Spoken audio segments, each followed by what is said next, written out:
अस्सलाम वालेकुम अवाम, आवाज आ रही है आप लोगों को?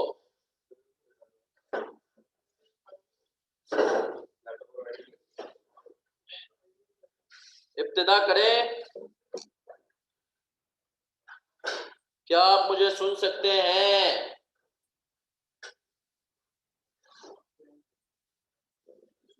चले सर, इब्तिदा करते हैं आज की क्लास की और उम्मीद करता हूँ आप लोग सही होंगे, बिल्कुल मजे में होंगे, सब जो है एंजॉय कर रहे होंगे फन लाइफ को। सबकी तकरीबन इंशाल्लाह शुरू हो भी चुकी होगी, नहीं भी हुई होगी तो शुरू हो जाए।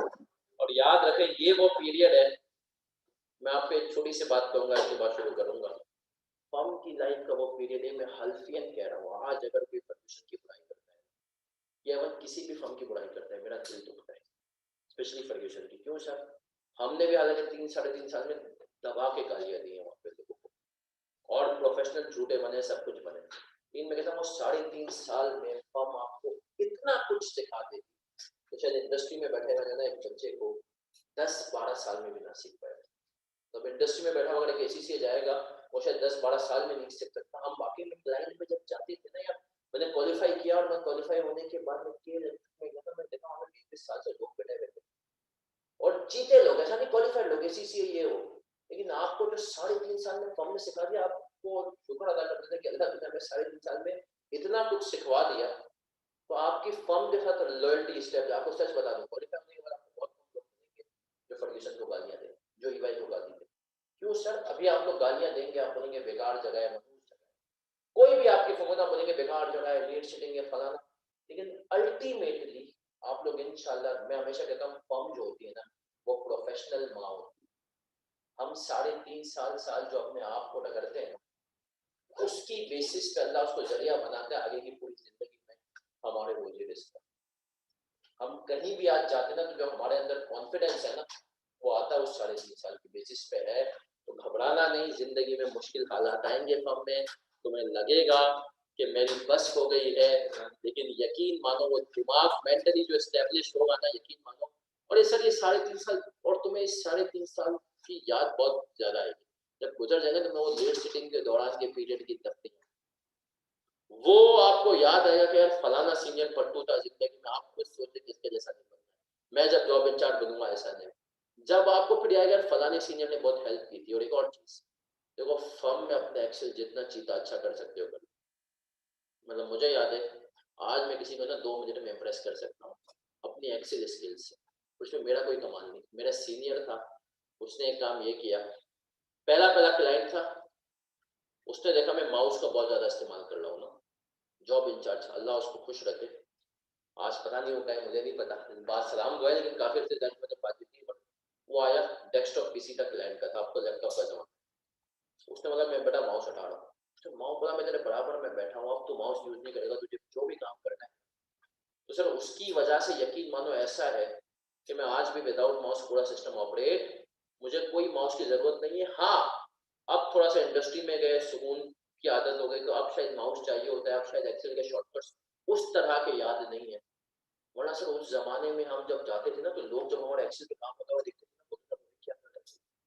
हालांकि मैंने एक भी कोर्स वोर्स नहीं किया, ये सिर्फ फर्म ने, मैं नहीं, मुझ जैसे हजारों लोग, आप लोग भी इंशाल्लाह ऐसे बन जाएंगे। तो फर्म प्रोफेशनल माँ होती है, लेकिन सर उसके साथ पढ़ाई भी जरूरी है। लेकिन याद रखना, मैं हमेशा कहता हूँ शुरू के 6 महीने फर्म में अपना स्टैंडर्ड बढ़ाओ। 6 महीने नाम बन गया तो अगले 3 साल अयाशी मारोगे फर्म में। तुम्हें कोई क्लासों के लिए नहीं रोकेगा, तुम्हें कोई छुट्टियां मनाने से नहीं रोकेगा, सबको पता होगा ये बच्चा का या बच्ची काम कर देगी। चले मेरा बच्चा, इब्तिदा करते हैं आज की क्लास की। और आज की क्लास की इब्तिदा करते हुए हम सबसे पहले हमेशा की तरह ईपीएस रिवाइज करेंगे, और आज की क्लास में कोशिश करेंगे कॉन्सेप्चुअली इंशाल्लाह ये ईपीएस खत्म होगा, फिर इसकी प्रैक्टिस बहुत सारी है। क्या क्या चीजों की प्रैक्टिस करेंगे हम सर? पास पेपर्स, आईएएस की एग्जांपल जब हम बड़े हो गए, और मैंने कहा था इंशाल्लाह आईएएस से भी कोशिश करेंगे, पढ़ेंगे। आज की क्लास में मुश्किल हम आईएएस पे पहुंच पाए, लेकिन अगली क्लास में भी सर, आज की क्लास में जो चीजें रहती हैं उनको खत्म करेंगे कॉन्सेप्चुअली। इसके बाद हम क्या करेंगे सर? उसके बाद हम जो है एक अच्छा सा सवाल करेंगे आपका दिमाग क्लियर कराने के लिए। फिर हम जो है डिस्कशन करेंगे कि अगली, क्योंकि सर हमें क्लैशेस मैनेजमेंट करनी है, किस हिसाब से क्या चीजें हो। मैं शायद अगले 2 हफ्ते तक 2-2 3-3 क्लासें लूँ, उसके बाद में 4 क्लासें, क्योंकि सर हमारा टारगेट है हमें इंशाल्लाह सितंबर तक चीजों को खत्म करना है, तो जाहिर सी बात है कि इंशाल्लाह जो इस तरीके से हम लेके चलेंगे। चलिए सर इब्तिदा करते हैं। ईपीएस सिर्फ लिस्टेड कंपनीज और companies about to be list. फिर हमने कहा सर ईपीएस लिस्टेड कंपनीज और companies about to be list निकाल दिए।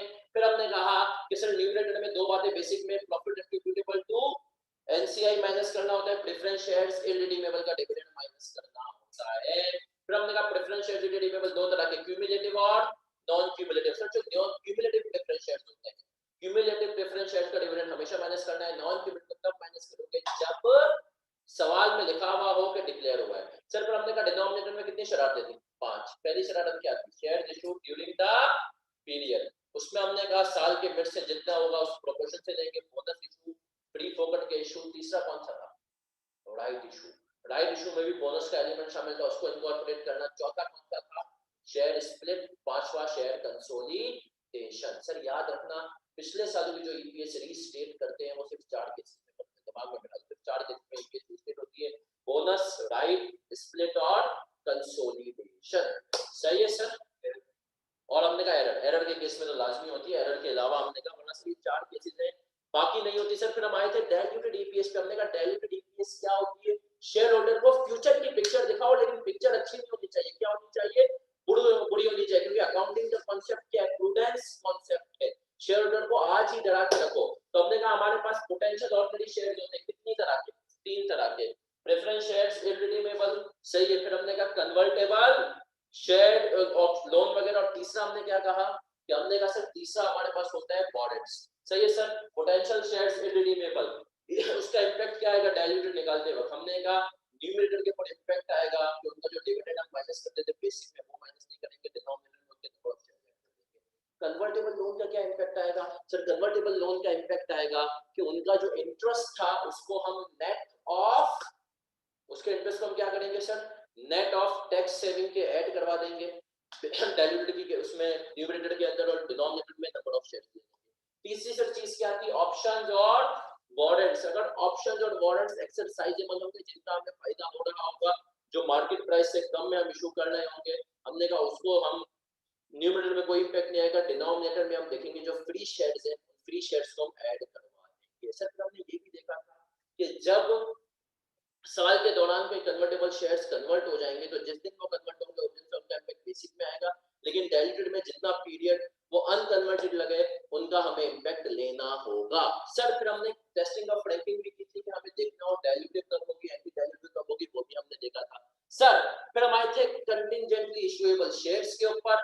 उसी टाइम पे हमने कहा था सर क्लास हमारी खत्म हो गई थी अनफॉर्चुनेटली, तो सर वो कंटिजेंटली इशूएबल शेयर्स के अंदर हमने पढ़ा था सर कंडीशंस की बेस पे जो है आपको शेयर इशू करने होते हैं। पहली कंडीशन क्या है? पहली कंडीशन हमने सिर्फ देखी थी अब तक, उसका था कि कंडीशन बेस्ड ऑन अर्निंग्स या इंटरनल टारगेट्स वगैरह, जिसमें हमने कहा था प्रोडक्शन आउटपुट्स वगैरह और अर्निंग्स की बेस पे। उस पे हमने कहा था जब तक क्यूमुलेटिव टारगेट अचीव नहीं हो जाता, क्यूमुलेटिव टारगेट मतलब क्या है? रिकॉल करेंगे क्विकली, हमने कहा हमें कहा गया था 3 सालों की अर्निंग होनी चाहिए कितनी? 20 एवरेज। तो हम उसमें क्यूमुलेटिव निकालते हैं।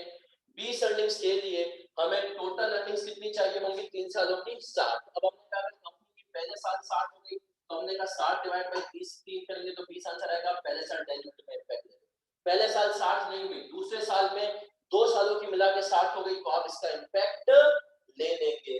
और तीसरे साल में अगर आपने कहा दूसरे साल में 60 अर्निंग हो गई थी, पहले साल में 40 आई, आपने कहा पहले साल में हमने डाइल्यूटेड में इंपैक्ट ले लिया, दूसरे साल में आपने कह दिया 20 आई, टोटल 60 हो गई, आपने इंपैक्ट ले लिया। तीसरे साल में हमने ये भी पढ़ा था अगर लॉस आ जाएगा 57 की अर्निंग हो जाएगी, तो तीसरे साल में हम इसका इंपैक्ट नहीं लेंगे।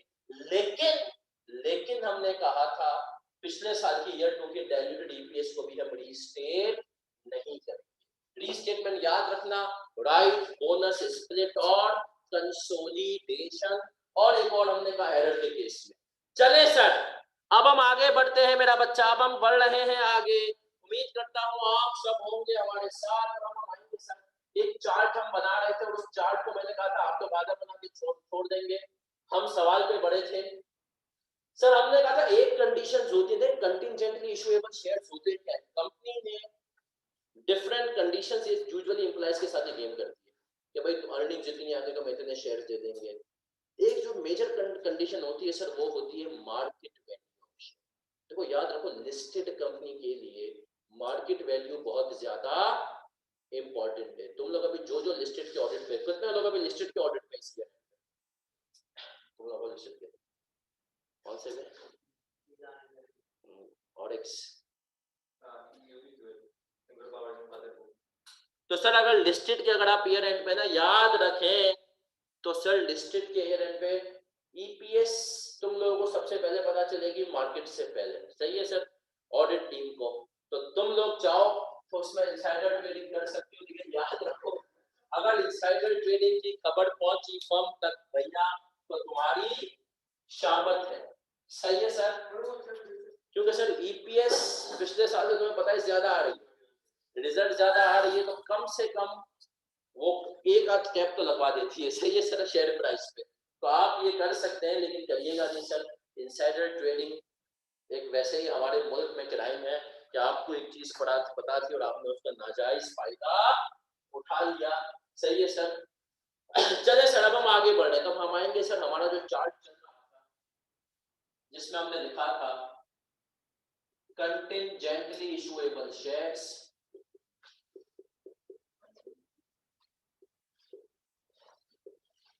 उसमें हमने पढ़ लिया था conditions related to earnings, conditions related to earnings या इंटरनल टारगेट, जिसमें मैंने आपको एक सवाल भी कराया था प्रोडक्शन टारगेट का, जो हमारे लेक्चर नंबर 8 में है ना सर। नहीं है तो आप लोग देख सकते हैं यूट्यूब से, नहीं देखा तो अर्निंग्स या इंटरनल टारगेट्स एक्सेट्रा। अब हमने कहा सर ये जो अगला पॉइंट है ये है कंडीशंस, तीन तरह के इसमें केसेस हैं। Conditions related to market price of share, market price of share. याद रखें सर, लिस्टेड कंपनी के लिए जो मार्केट प्राइस होती है ना, वो बहुत इंपॉर्टेंट चीज होती है। उसकी मार्केट प्राइस बता रही होती है कि इन्वेस्टर का भरोसा कितना है। अब यहाँ पर दो तरह की चीजें हो सकती हैं केसेस, इसके अंदर दो तरह की केसेस है। Condition related to target price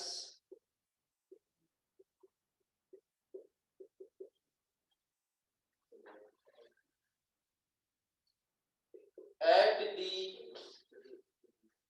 end of contingency period। ये क्या होती है अभी समझाऊंगा। और दूसरी होती है conditions related to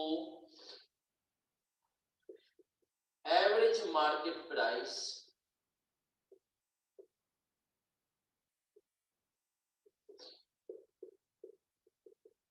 over contingency period.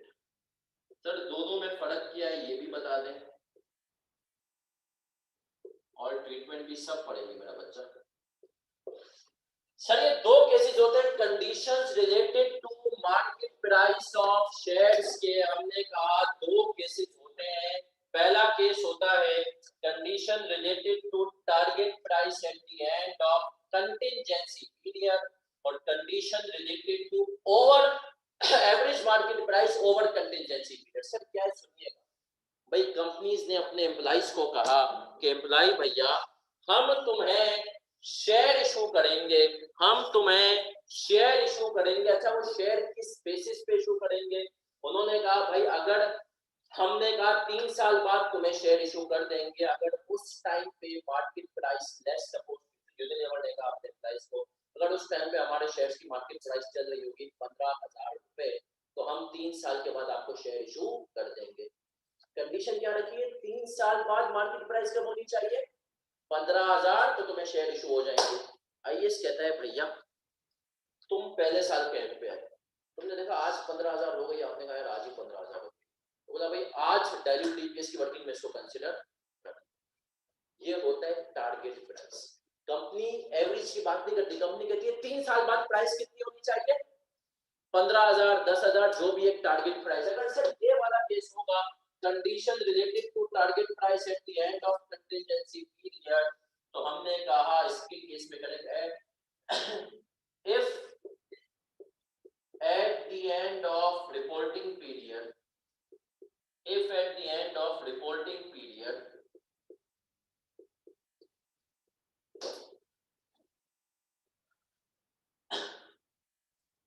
target price, TP's target price has reached, take impact in denominator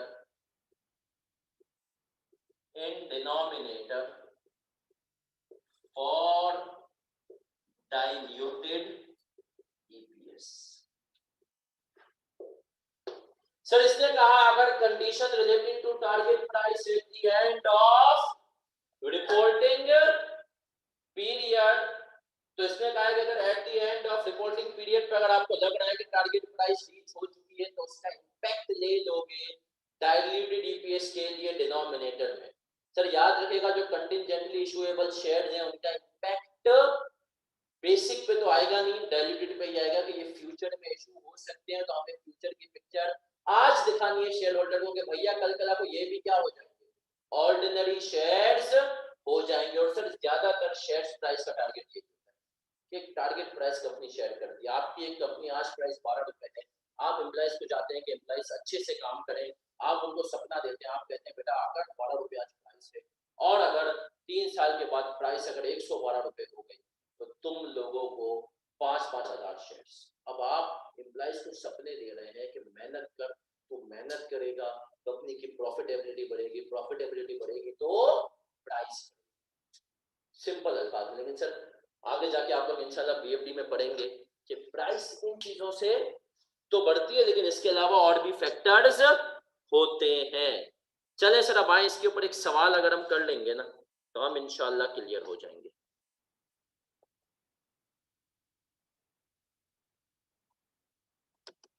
चलिए सर एक सवाल करेंगे हम इसके ऊपर, और दूसरा वाला ये आप खाली छोड़ेंगे टेबल के नीचे, उसको हम आते हैं और हम सवाल के बाद पढ़ेंगे ताकि एक कॉन्सेप्ट आपके दिमाग से फ्री हो, फिर हम दूसरे कॉन्सेप्ट पे आएंगे। Sir things are simple, we make them difficult.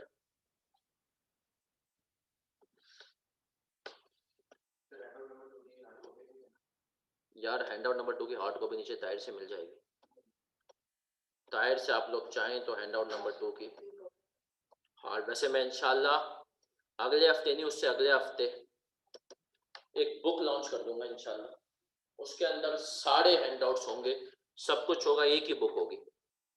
चले मेरा बच्चा क्वेश्चन नंबर 40 आ रहा है हमारे पास पेज नंबर 6 पे।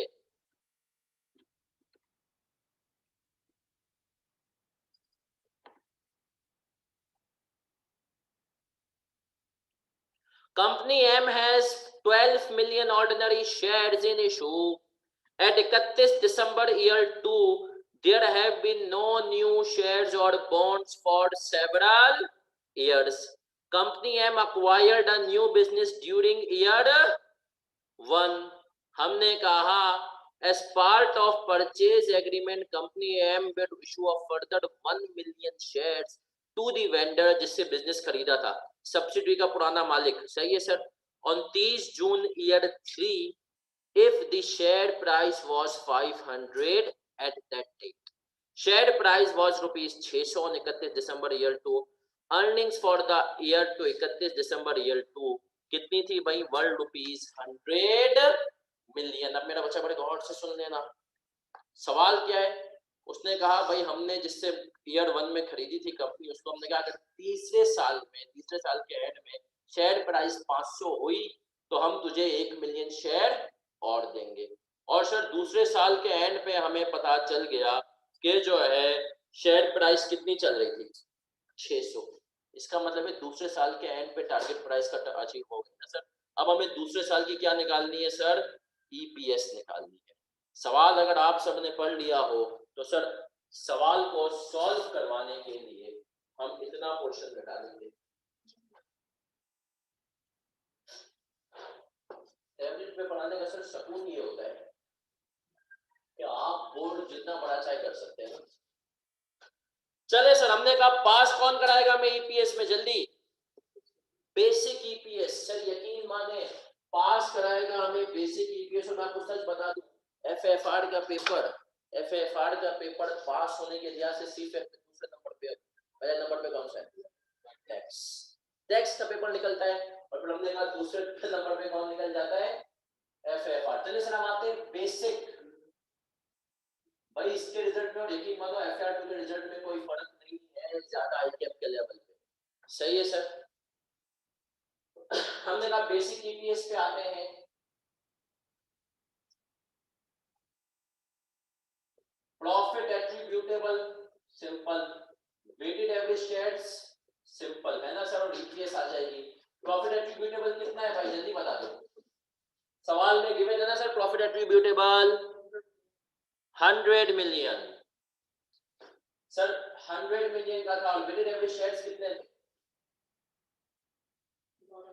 उसने हमें बता दिया था सवाल के शुरू में ही कि भाई 12 million ordinary share in issue थे, तो हमने कह दिया कि भाई टोटल ईपीएस कितनी आ गई, 100 डिवाइडेड बाय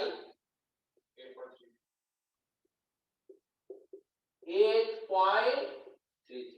ठीक है सर, ये हमने कह दिया कि सर 8.33 हो गई। अब सुनना सर, ये तो हो गई बेसिक ईपीएस, बेसिक की आपने वर्किंग कर ली। अब सर हमने इसको कहा था कि भैया देखो हम ईयर 2 पे खड़े, ईयर 2 की बेसिक ईपीएस आ गई 8.33। फिर हमने कहा था भाई अगर ईयर 2 के एंड पे, मतलब ईयर 3 के एंड पे शेयर प्राइस 500 हो गई, तो हम तुझे नए शेयर्स कितने इशू करेंगे, 1 मिलियन। और सर उसका रूल क्या कहता है, उसका रूल हमें कहता है कि आपने रिपोर्टिंग पीरियड, जो भी आपका रिपोर्टिंग उसमें देखो टारगेट प्राइस, तो टारगेट पहुंच चुका है, आपने कहा रीच हो चुका है, आपने कहा टारगेट प्राइस इज रीच, सही है, टेक इंपैक्ट इन डिनोमिनेटर। तो आपने कहा सर ईयर 2 में, या ईयर 2 में करेंगे, ईयर 3 आया नहीं, लेकिन ईयर 2 में आपको चेक करना है कि अगर टारगेट अचीव हो चुका है प्राइस का, तो आप इसका इंपैक्ट अभी से क्या ले लें, डाइल्यूटेड ईपीएस की वर्किंग में ले लें। तो आपने कह दिया कंटिंजेंट शेयर्स कितने थे, कंटिंजेंट शेयर्स थे 1 मिलियन, तो इसकी वजह से अर्निंग्स में तो कोई इंपैक्ट नहीं आया। आपने कह दिया 100, यहां पर आपने लिख दिया डाइल्यूटेड ईपीएस, 100 का प्रॉफिट रहा, शेयर्स कितने हो गए 13 मिलियन, तो 100 मिलियन डिवाइडेड बाय 13 मिलियन कितना हो गया। तो हमने कहा सर ये हो गई डाइल्यूटेड ईपीएस, हेडिंग में लिख लेते हैं बेसिक एंड डाइल्यूटेड। सर क्या ऐसा सवाल पेपर में आ सकता है, नहीं बिल्कुल नहीं आएगा ये सवाल पेपर में, सिर्फ सर कॉन्सेप्ट है। पेपर में क्या होगा, अभी आज की क्लास में मैं एक सवाल का थोड़ा सा इशारा दूंगा, पेपर में उस किस्म का सवाल आना शुरू होगा, सही है सर। ये सब सिंगल इंडिविजुअल कॉन्सेप्ट है, याद रखिए सर। एफएफआर में जो है ना पूरे आईएएस जो है ना उसके छोटे छोटे कॉन्सेप्ट्स हैं। हम आईएएस भी पढ़ेंगे, कितने लोगों के पास एफएआर2 के आईएएस पढ़े हैं, एफएआर2 में लिए थे किसी ने आईएएस यूनिफॉर्म वालों के पास होंगे। चलिए सर अगर आपके पास नहीं भी है तो कोई मसला नहीं, मैं आप लोगों के साथ सॉफ्ट कॉपी शेयर करूंगा आईएएस की। आप लोगों ने बुक खरीदनी है लेकिन अभी नहीं खरीदिएगा। आईके तकरीबन हर साल या अल्टरनेटिव ईयर में आईएफआरएस की एक बुक निकालते हैं, सही है। तो अभी जो ज्यादातर स्टूडेंट्स के पास भी चले वो 2016 वाली, उसके बाद भी बहुत ज्यादा चेंज नहीं आया, बट आप लोग कोशिश ये कीजिए 2016 वाली, 18 वाली आई थिंक लास्ट आई है।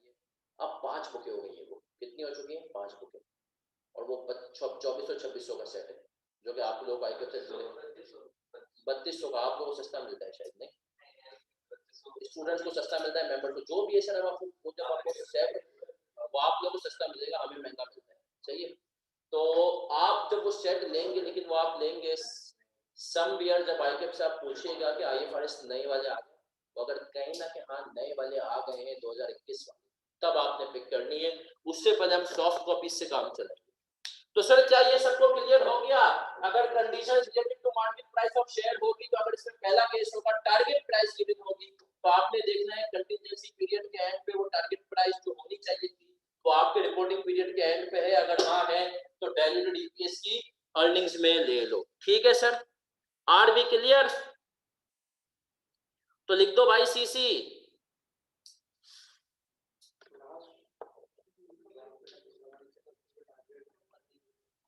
उसमें टारगेट अर्निंग्स की क्यूमुलेटिव टोटल, यहाँ पे प्राइस है। अफेक्टिवली बात वही है, लेकिन हमने कहा ना कि सर प्राइस और अर्निंग दो चीजों का फर्क है। चले सर अब आगे बढ़ते मेरा बच्चा, अब सबकी तवज्जो बोर्ड पे, सबकी तवज्जो बोर्ड पे। और सर इस पे आते हैं, ये केस थोड़ा सा अलग है लेकिन है मतलब कोई इतना वो भी नहीं। Conditions related to average market price over contingency period, ये रेयर होता है बट कंपनी ये भी कर सकती है। कंपनी ने कहा कि यार एवरेज प्राइस हमें चाहिए कि over the period average market price कितनी होनी चाहिए। अब सपोज करें कंपनी ने कहा था एम्प्लॉय को तुझे 3 सालों में शेयर इशू करेंगे 3 इयर्स में, लेकिन अगर 3 सालों में एवरेज मार्केट प्राइस हमारी हुई स्टॉक मार्केट में 25 रुपए, कितनी हुई 25 रुपए एवरेज मार्केट प्राइस। एवरेज का फॉर्मूला सिंपल है, closing price year 1 closing price year 2 closing divide by 3 करते हैं। अब हमने कहा ईयर 1 पे जब आपने देखा, अब आप ईयर 1 पे प्राइस थी 22 रुपए, कंपनी का टारगेट क्या था 25 होनी चाहिए एवरेज। ईयर 1 के एंड पे आपके शेयर की एवरेज प्राइस आपने निकाली, तो आपके यहाँ कितनी बन रही है 22 रुपए। सही है सर, कभी 18 गया कभी 24 गया, लेकिन आपने कहा एवरेज बना 22। आपने कहा सर मैं आया ईयर 2 पे, ईयर 2 पे एवरेज प्राइस कितनी थी 28। अब आपने इन दोनों सालों की जब एवरेज ली तो वो कितनी हो 25। सही है सर। अब आईएएस यही कहता है, पहले सुनो क्या कहता है आईएएस ने कहा रिपोर्टिंग पीरियड के एंड पे देखो कि एवरेज वाला टारगेट पूरा हुआ कि नहीं हुआ।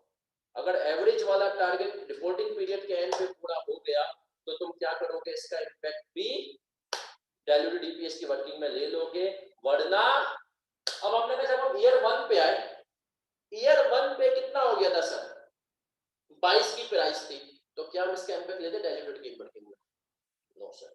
ईयर 2 पे लेंगे, यस सर, एवरेज प्राइस कितनी हो गई 50। अब सुनना, ये मैं इसको डॉक्यूमेंट कराऊंगा, बट उससे पहले एक चीज, अर्निंग्स वाला केस जो पिछली क्लास में पढ़ा था उसमें और इसमें डिफरेंट है।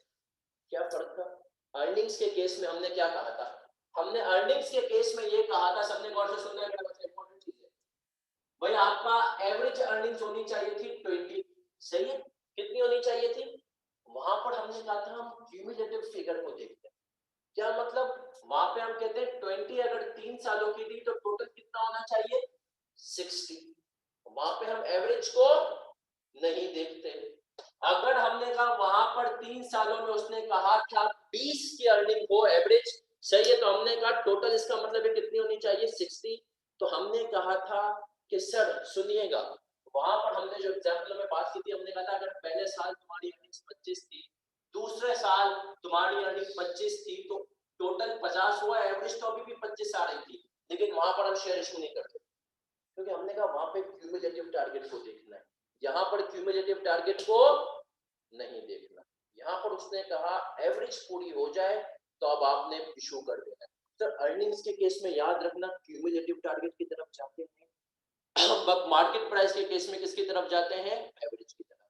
तो सर यहां पर पहले साल में 22 है, दूसरे में 28 है, एवरेज हमने कहा कितनी हो गई 25। तो अब आप यहां पर क्या करेंगे, शेयर इशू डाइल्यूटेड की वर्किंग में शेयर का इम्पैक्ट ले लेंगे। तो पिछले अर्निंग्स के केस में और ये वाले केस में मार्केट प्राइस के शेयर में ये फर्क है, वहां पर आप कहते हो जब तक क्यूमुलेटिव टारगेट पूरा नहीं हो जाता मैं शेयर इशू का इम्पैक्ट नहीं दूंगा। यहाँ पर जब जैसे ही एवरेज का टारगेट पूरा होगा आप इशू इम्पैक्ट ले लेंगे। Conditions related to average market price over contingency period लिख लें, इफ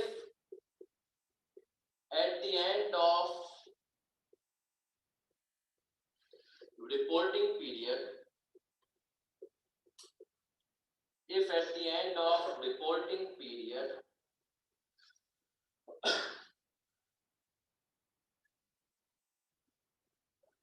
average price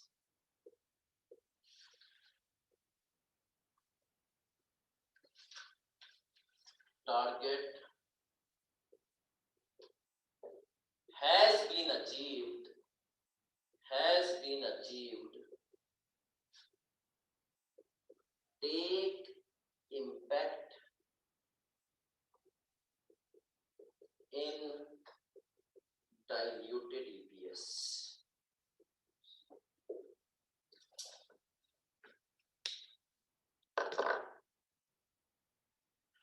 आवाज सही आ रही है बच्चों?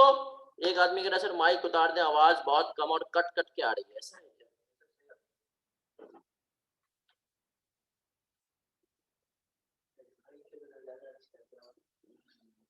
है?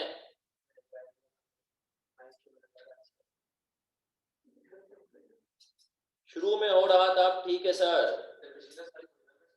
पिछली क्लास से पिछले थी कि नमाज के बाद इंटरनेट का इंतकाल हो गया था, कभी कभी ऐसा हो जाता है। सर टेंशन ना लें, इंशाल्लाह, मैंने कहा ना।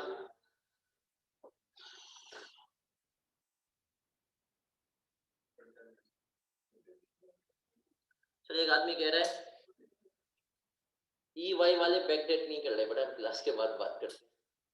हो नहीं सकता कि EY बैकडेट ना करे, बिग ब्रांड। मेरी फर्म छोटी है इतनी, मतलब 50 शुरू की 50 में भी कराची में नहीं आती, अलग है QCR बी कैटेगरी। मैंने आज एक इंटरव्यू लिया, आज मैंने IKIP में ज़रा बात की और मैंने कहा कि भैया मुझे अगर रजिस्टर करवाना हो बच्चे को, तो IKIP ने कहा कि फलाने डॉक्यूमेंट अटेस्ट करा के दिसंबर तक हमें पहुंचा दो बच्चे के डॉक्यूमेंट्स, दिसंबर एंड तक पहुंचा दो बच्चे के डॉक्यूमेंट्स, तब अगली जुमेरात तक पहुंचा दो। सही है?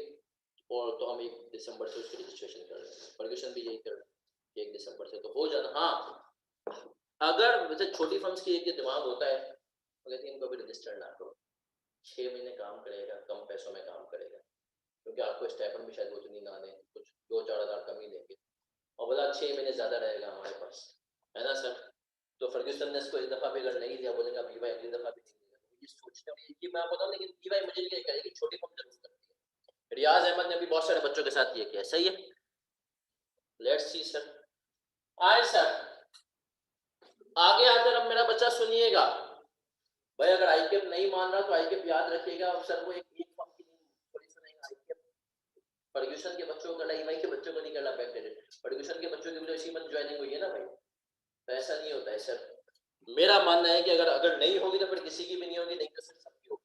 सही है सर? चले सर, तो अब हमने कहा सर इसके ऊपर एक छोटी सी एग्जांपल ले लेते हैं ताकि आपको ये कॉन्सेप्ट भी क्लियर है। इसकी एग्जांपल हैंडआउट में नहीं है, लेकिन सर एक छोटी सी एग्जांपल बना लेते हैं इस कॉन्सेप्ट के ऊपर।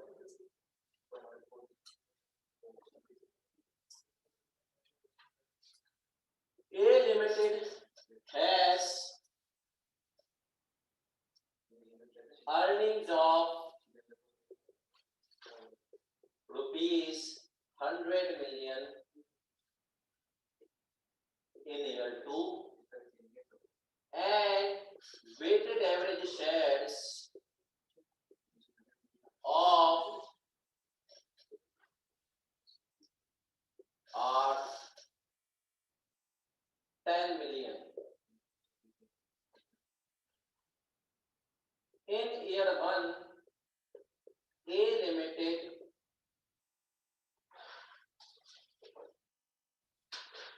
agreed with its employees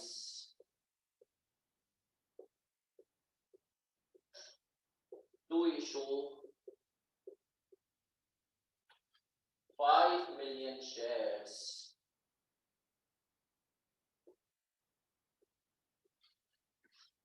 in year 6 if average market price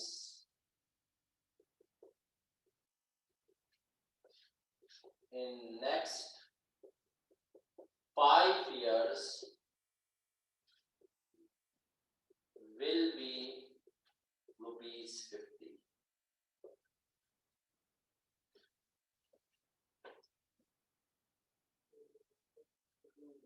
Following are market prices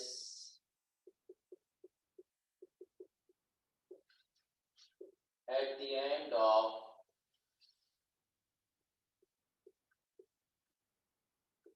year 1, 45,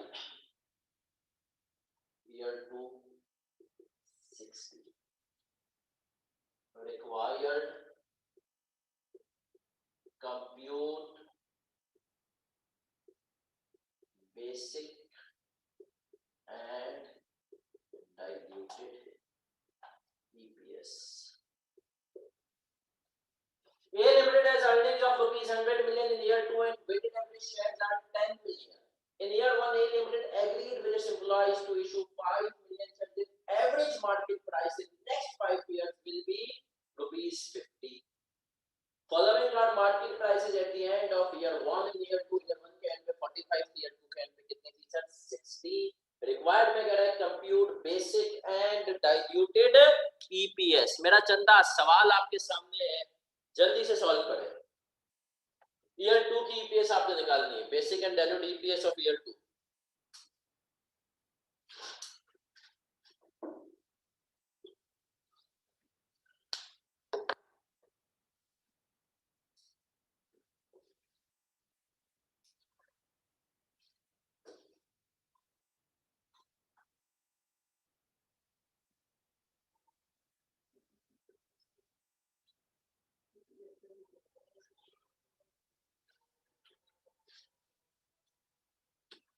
basic and diluted EPS निकालें, हो गई.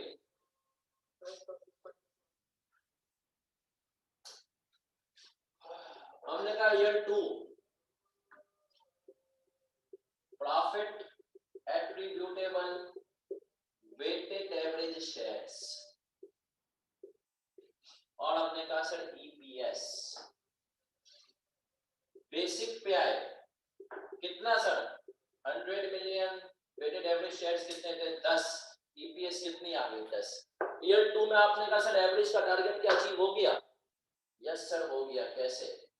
इन दोनों को प्लस किया, 105 डिवाइडेड बाय 2 कितनी हो गई? तो हमने कहा जब ईयर 2 के एंड पे हमें पता है कि यार टारगेट क्या हो जाएगा, अचीव हो गया ईयर 2 पे, तो हमने कहा भाई इसको अज्यूम करोगे कंटिजेंसी पीरियड के एंड पे भी अचीव हो जाएगा. डाइल्यूटेड का इफेक्ट ले लो.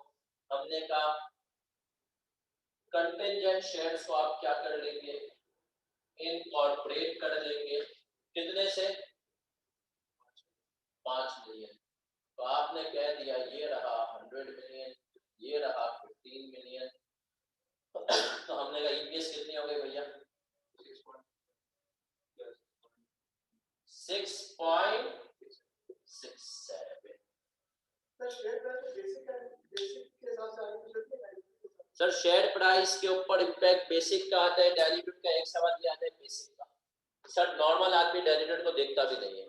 डाइल्यूटेड हम अकाउंटेंट्स देखते हैं, आईएएस कहता है कि फ्यूचर में तो नॉर्मल आदमी कहता है बेसिक EPS. और सर प्रैक्टिकली मैं आपको एक बात बताऊं, पाकिस्तान के अंदर, पाकिस्तान में 80% कंपनीज में 80% कंपनीज के अंदर बेसिक EPS ही होती है, क्योंकि वहां पे potential ordinary shares, normal companies ना ऑप्शंस देती हैं. ऑप्शंस तो पाकिस्तान में शादो नादरी कोई कंपनी देती है. सही है सर. यूनिलीवर ने एक दफा ऑप्शन दिए थे. यूनिलीवर ने हमें किस चीज के ऑप्शन दिए थे प्रैक्टिकल? यूनिलीवर ने कहा था हमारी parent company Unilever PLC UK वाली, उसके शेयर खरीदना. सही है, वो एक ऑप्शन मिला था हमें. उसके अलावा वो भी कंडीशंस पे था, वो हमने पूरी नहीं की. मतलब हाँ इतने टाइम रुकोगे, हम रुकेंगे. सर फिर हमने कहा पोटेंशियल प्रेफरेंस शेयर्स पाकिस्तान में इतना कल्चर नहीं इशू करने का, और कन्वर्टेबल लोन भी नहीं होता है. तो पाकिस्तान में हाँ, लेकिन फाइनेंशियल सेक्टर में ये चीजें बहुत है, बैंक्स वगैरह के अंदर. दूसरा हमने कहा कि सर बड़ी बड़ी मल्टीनेशनल्स के अंदर, बड़ी ग्रुप्स के अंदर, छोटी मोटी कंपनीज के अंदर ये काम नहीं होता. सर क्या हम यहां तक क्लियर है मेरा बच्चा? चले सर, अब हमने कहा आखिरी केस है कंटिजेंटली इशूएबल शेयर्स का, और वो शेयर्स है, वो केस बड़ा सिंपल है. इतना सिंपल है सर, वो है अदर कोई भी आप कंडीशन लगा. देखो एक कंडीशन होती है अर्निंग्स की बेस पे या इंटरनल टारगेट, एक होता है मार्केट प्राइस. तीसरी कंडीशन होती है, पाकिस्तान में तो बहुत अनकॉमन है बट होती है, वो ये होती है कि यार आप अपने शेयर होल्डर्स को, शेयर होगा आप अपने जो है वेंडर्स को, यूजुअली कंपनी करती है, एक वेंडर है जिसने कहा कि हमें आपका, आप एक यूनिलीवर है, आपने कहा कि हम सोचते हैं कि हम अभी रिटेल बिजनेस में आएंगे. किसमें आएंगे? रिटेल बिजनेस में. अब आपने एक वेंडर से कांटेक्ट किया कि भाई आप हमें 5 रिटेल शॉप्स खोल दो इम्तियाज टाइप की. उसने कहा सही है. आपने उसको टारगेट दिया. देखो भाई, उसने कहा 2 साल के अंदर, वैसे हम तुम्हें पैसे तो देंगे ही देंगे, तुमने 2 साल के अंदर ये 5 रिटेल शॉप्स खोल दी तो हम तुम्हें 1 मिलियन शेयर्स और देंगे. तो सर उसकी ट्रीटमेंट भी ऐसे ही है कि आपने ईयर एंड पे रिपोर्टिंग डेट पे देखना है कि टारगेट अचीव हो गया है, या अगर टारगेट अचीव हो गया है तो शेयर्स बेशक आप 2 साल के बाद देंगे, लेकिन उसको बेसिक ईपीएस की अर्निंग्स में आज ही दें। सही है सर। तो हमने कहा क्विकली, चलिए सर इसमें एक काम ये करते हैं, जल्दी से नमाज का एक ब्रेक लेंगे, इसको डॉक्यूमेंट करेंगे और फिर हम जो है इसको डॉक्यूमेंट करने के बाद एक अच्छे से सवालात की तरफ आ जाएंगे। अब सर जो सवालात हैं उनकी क्वालिटी इंशाल्लाह अलग होगी, जिसको हम थोड़ा सा सोच समझ के शायद आपको करना पड़े, प्रैक्टिस होगी और फिर हम बढ़ जाएंगे आगे सर। तो चले सर नमाज का ब्रेक ले रहे हैं हम 15 मिनट का, और 15 मिनट के ब्रेक के बाद हम मिलते हैं।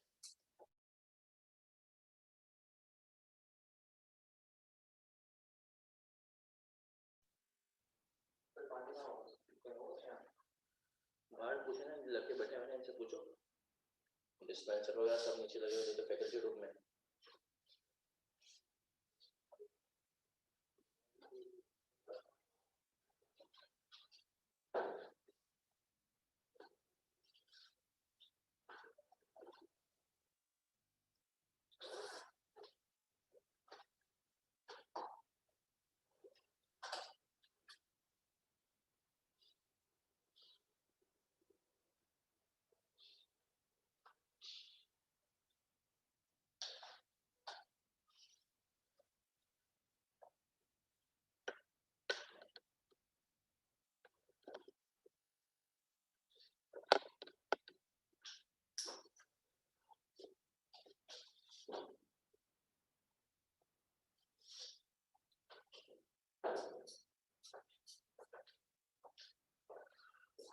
चलो बच्चों, वी आर बैक।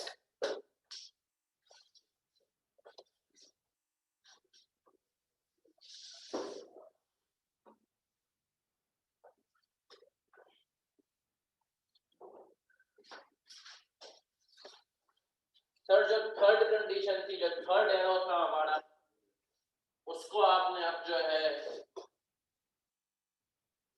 अपने पास नोट करना है।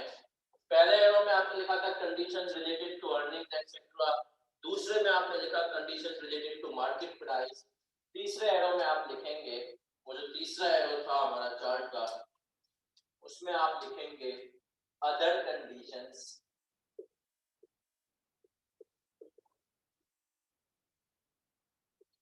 If target is achieved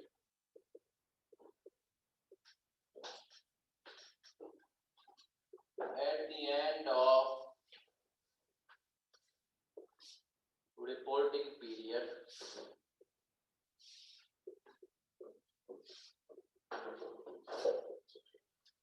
then take impact on diluted EPS for the period.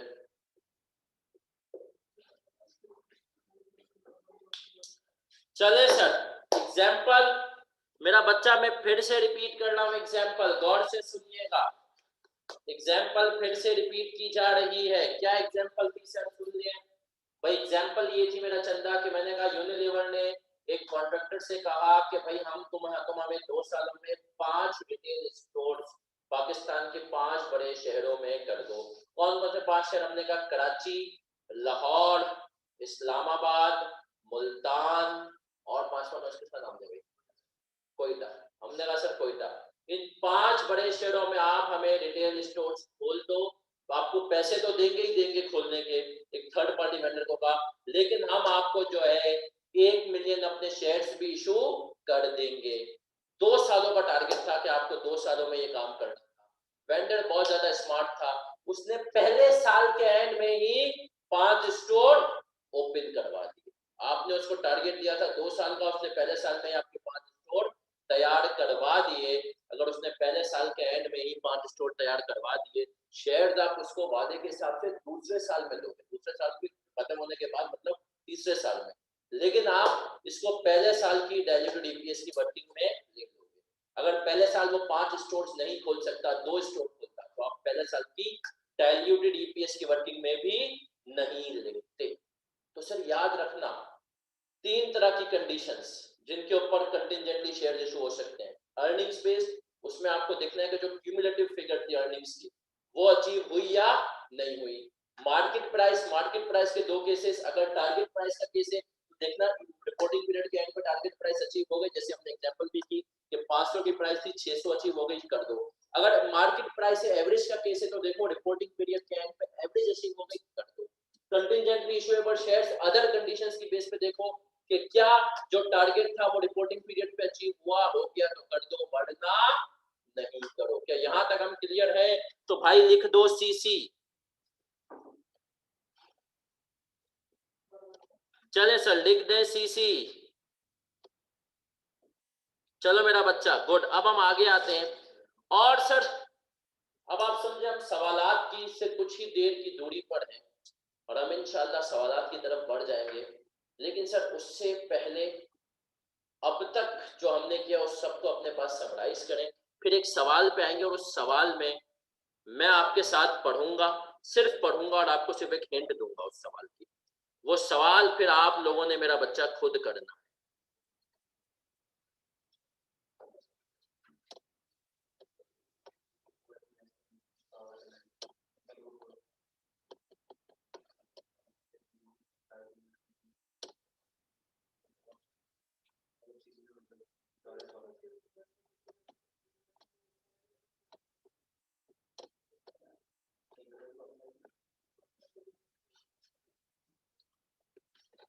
चले सर, हमने कहा क्वेश्चन नंबर 39 है हमारे पास। क्वेश्चन नंबर 39 है हैंडआउट के अंदर।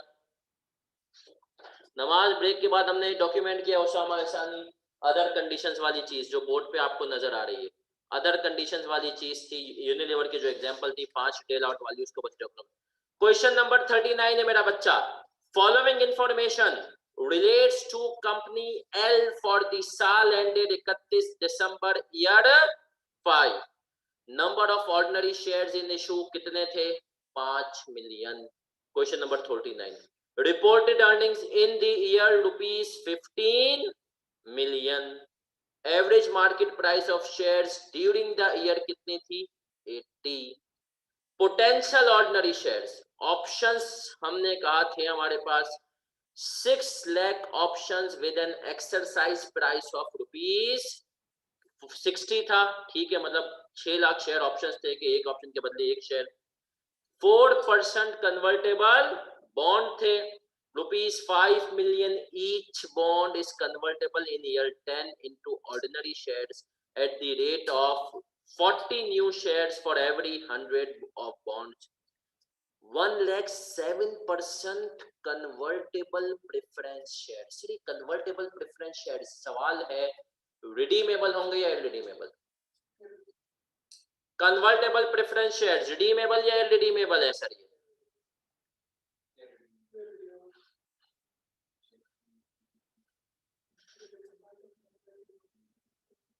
सर याद रखें कन्वर्टेबल प्रेफरेंस शेयर्स का मतलब होता है रिडीमेबल, इनकी नेचर लोन वाली है। कन्वर्टेबल का मतलब ये होता है कि एक टाइम के बाद हम जो है ऑप्शन दे रहे होते हैं कि भाई या तो पैसे ले लो या तो शेयर्स ले लेना, लेकिन इनकी यूजुअली नेचर होती है जैसे लोन होता है ना, इसको लोन। इररिडीमेबल में वो लिखेगा प्रेफरेंस शेयर्स, इररिडीमेबल या फिर प्रेफरेंस शेयर्स लिखेगा। सही है सर? तो अपने पास कहीं नोट करें, अगर कन्वर्टेबल प्रेफरेंस शेयर्स लिखा है तो उसको तुम्हें रिडीमेबल कंसीडर करना है। कन्वर्टेबल प्रेफरेंस शेयर्स को रिडीमेबल कंसीडर करना है मेरा बच्चा। Convertible preference shares redeemable. लेकिन सर अब आपको बताए टैक्स वाले जो भैया होते हैं ना, टैक्स वाले वो बहुत मासूम होते हैं। आप लोग पढ़ भी चुके हो ना सर? कहाँ पढ़ा है आपने टैक्स वालों की मासूमियत के बारे में? FAR 2 में। वो लीज को नहीं मानते, उनको नहीं मानते। सही है? तो टैक्स वाले भैया कहते हैं बेटा शेयर्स हमारी नजर में शेयर्स होते हैं। टैक्स वाले भैया क्या कहते हैं? शेयर्स हमारी नजर में शेयर्स होते हैं, चाहे ऑर्डिनरी हो चाहे प्रेफरेंस हो। क्या मतलब? इसका मतलब ये है वो रिडीमेबल प्रेफरेंस शेयर्स के ऊपर भी इंटरेस्ट को अलाउएबल एक्सपेंस। टैक्स वाले रिडीमेबल शेयर्स के ऊपर भी इंटरेस्ट को अलाउएबल एक्सपेंस। सर इसका लर्निंग आउटकम तो हम लिखेंगे, लेकिन अभी आप सवाल करने से पहले 2 बातें सुन लें। कन्वर्टेबल प्रेफरेंस शेयर मतलब रिडीमेबल, और टैक्स वाले कहते हैं बेटा शेयर्स होते हैं, और शेयर्स के ऊपर सूद नहीं दिया जाता, डिविडेंड ही दिया जाता है। मासूम लोग हैं, फेस वैल्यू पे चीजों को लेते हैं। तो उन्होंने कहा भाई जो कन्वर्टेबल प्रेफरेंस शेयर्स हैं या रिडीमेबल प्रेफरेंस शेयर्स हैं उसको हम तुम्हारा इंटरेस्ट एक्सपेंस नहीं मानते, टैक्स वाले नहीं मानते। सर इसका हमारे सवाल पे क्या इम्पैक्ट होगा? सर जो हम न्यूमरेटर के अंदर डायरेक्टेड में नेट ऑफ टैक्स लेते थे ना इंटरेस्ट का, वो नहीं। सही है सर, वो ग्रॉस वैल्यू आएगी। चले मेरा बच्चा, अब अपना दिमाग आप सबने चलाना है, फिर हम इस सवाल को सॉल्व करेंगे। क्वेश्चन नंबर 39 की बेसिक और डाइल्यूटेड ईपीएस आप लोगों ने कंप्यूट करनी है, और इसको कंप्यूट करने के लिए आपके पास 10 मिनट है। 10 मिनट है, बेसिक ईपीएस और डाइल्यूटेड ईपीएस आप लोगों ने मेरा बच्चा कंप्यूट करनी है। इस सवाल पूरे 10 मिनट है आपके पास।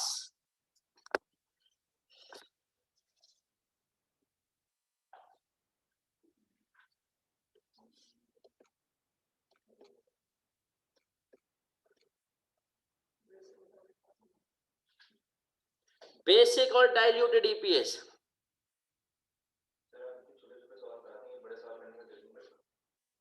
अब सर सारे बड़े सवाल हैं इसके बाद।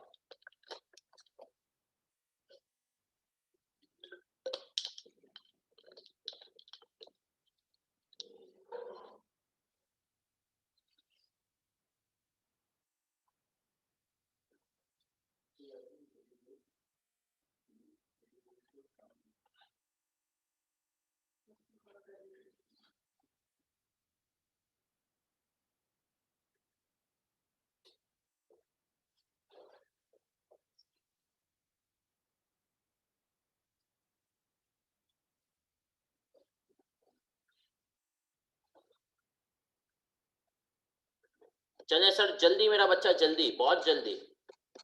खुद से करना है, गलती से नहीं डरना है, ना पहली है और ना ही आखिरी होगी, लेकिन 10 मिनट काफी है। प्रैक्टिस कर करके सर हम इंशाल्लाह चीजों को इतने अच्छे से कर लेंगे कि आपको कोई मसला ही नहीं होगा।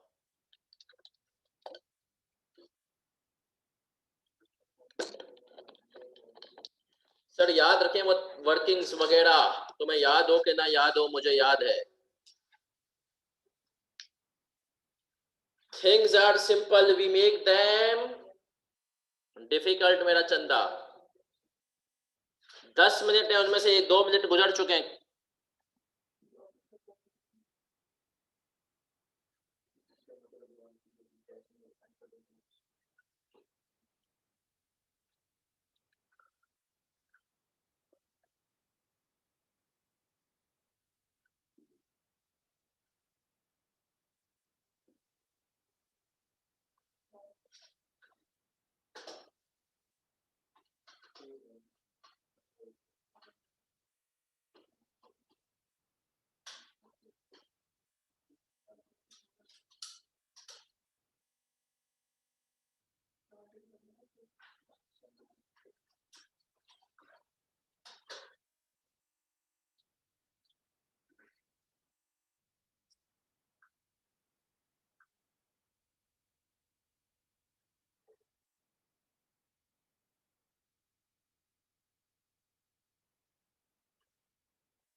बेसिक तो फौरन आ जानी चाहिए, और पास भी कौन कराएगी? बेसिक।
सर पास पेपर्स हमारा इंतजार भी कर रहे हैं।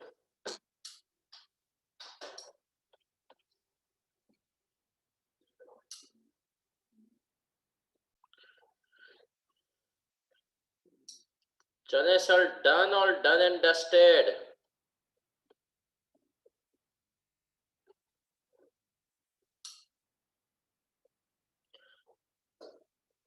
Question number 39।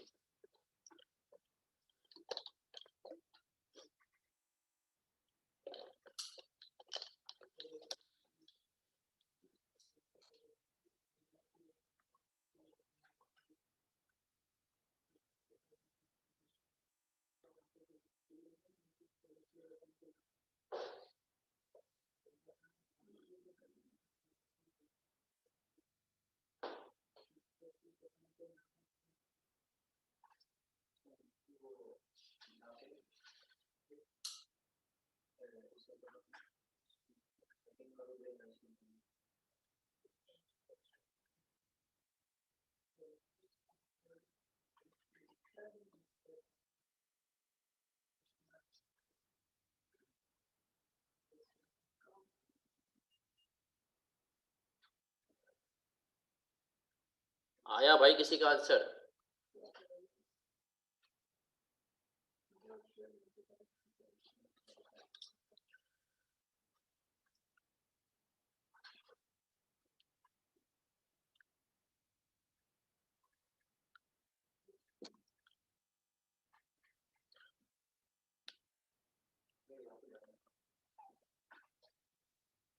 तुम्हारे पास कैलकुलेटर नहीं है?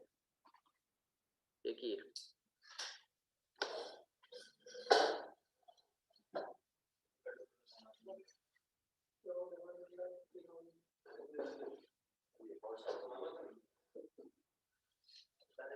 हथियार के बगैर कैसे क्लास में आ जाते हैं सर हम?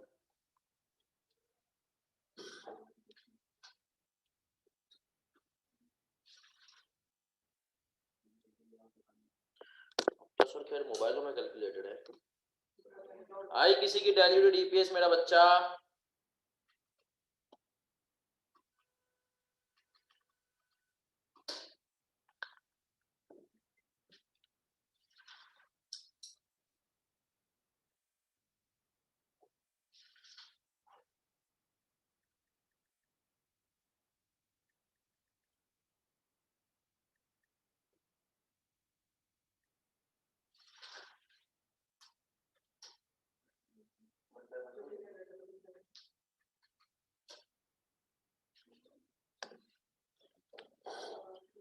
सर वो टेस्टिंग फॉर डाइल्यूशन वाली वर्किंग होगी, बिल्कुल होगी सर।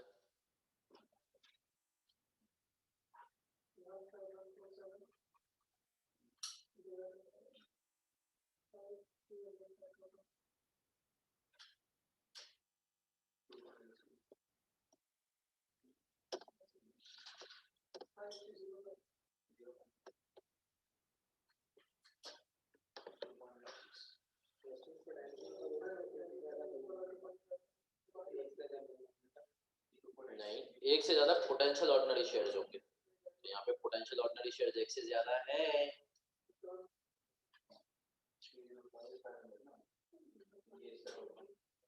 ऑप्शंस तो सबसे ज्यादा मोस्ट डायल्यूटिव है, बाकी दो भी तो है, बॉन्ड जोड़कर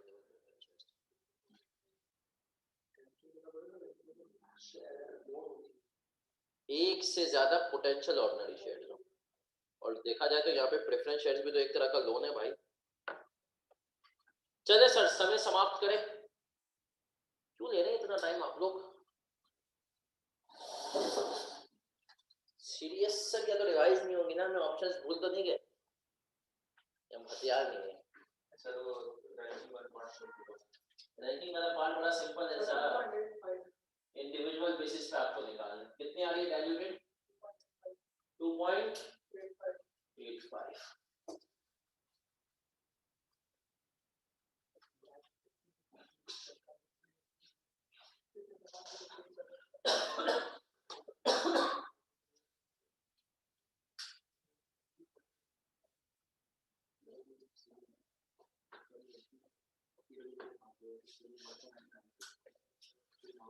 चले सर, सवाल पे आ रहा हूं मैं मेरा बच्चा। किसी की आई भाई जल्दी बताओ, जो क्लास में हजरात बैठे हुए सर उन्होंने तो आंसर फिर भी बता दिया।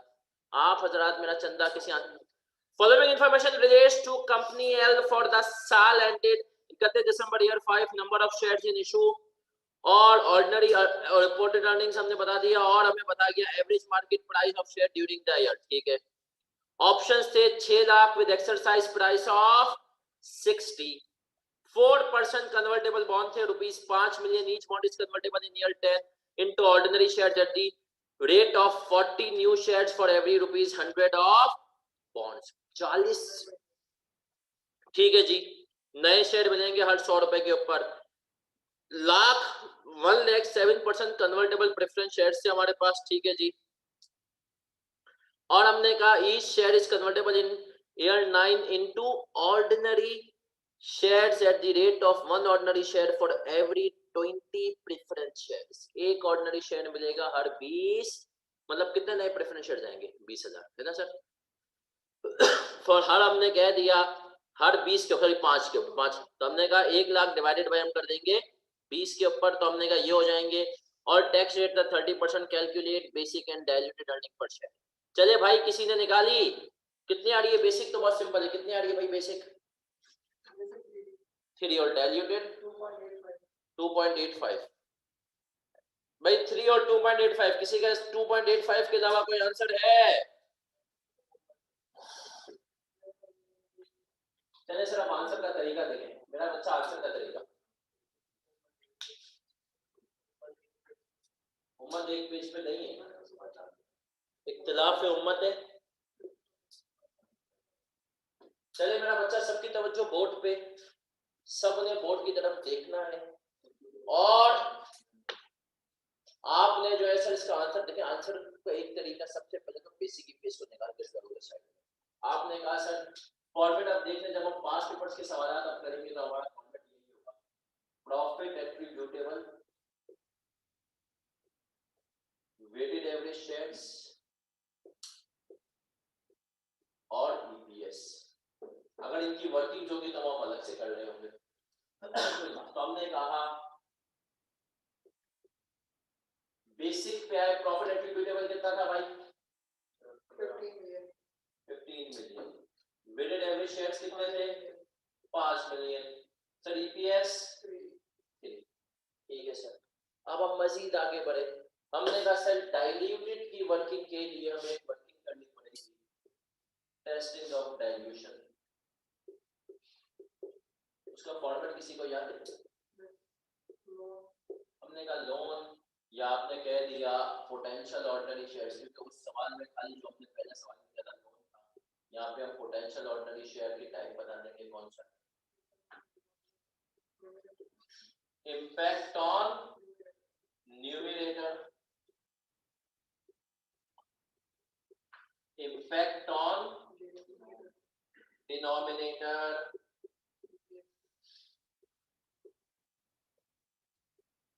ईपीएस और आइसोलेशन में हमें कहा गया कि आप इनकी निकालें अर्निंग्स।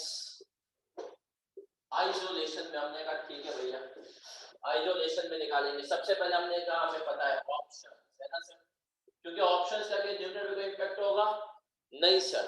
ऑप्शंस में हमें क्या कंप्यूट करना होता है कि फ्री फोकट में कितने शेयर मिले।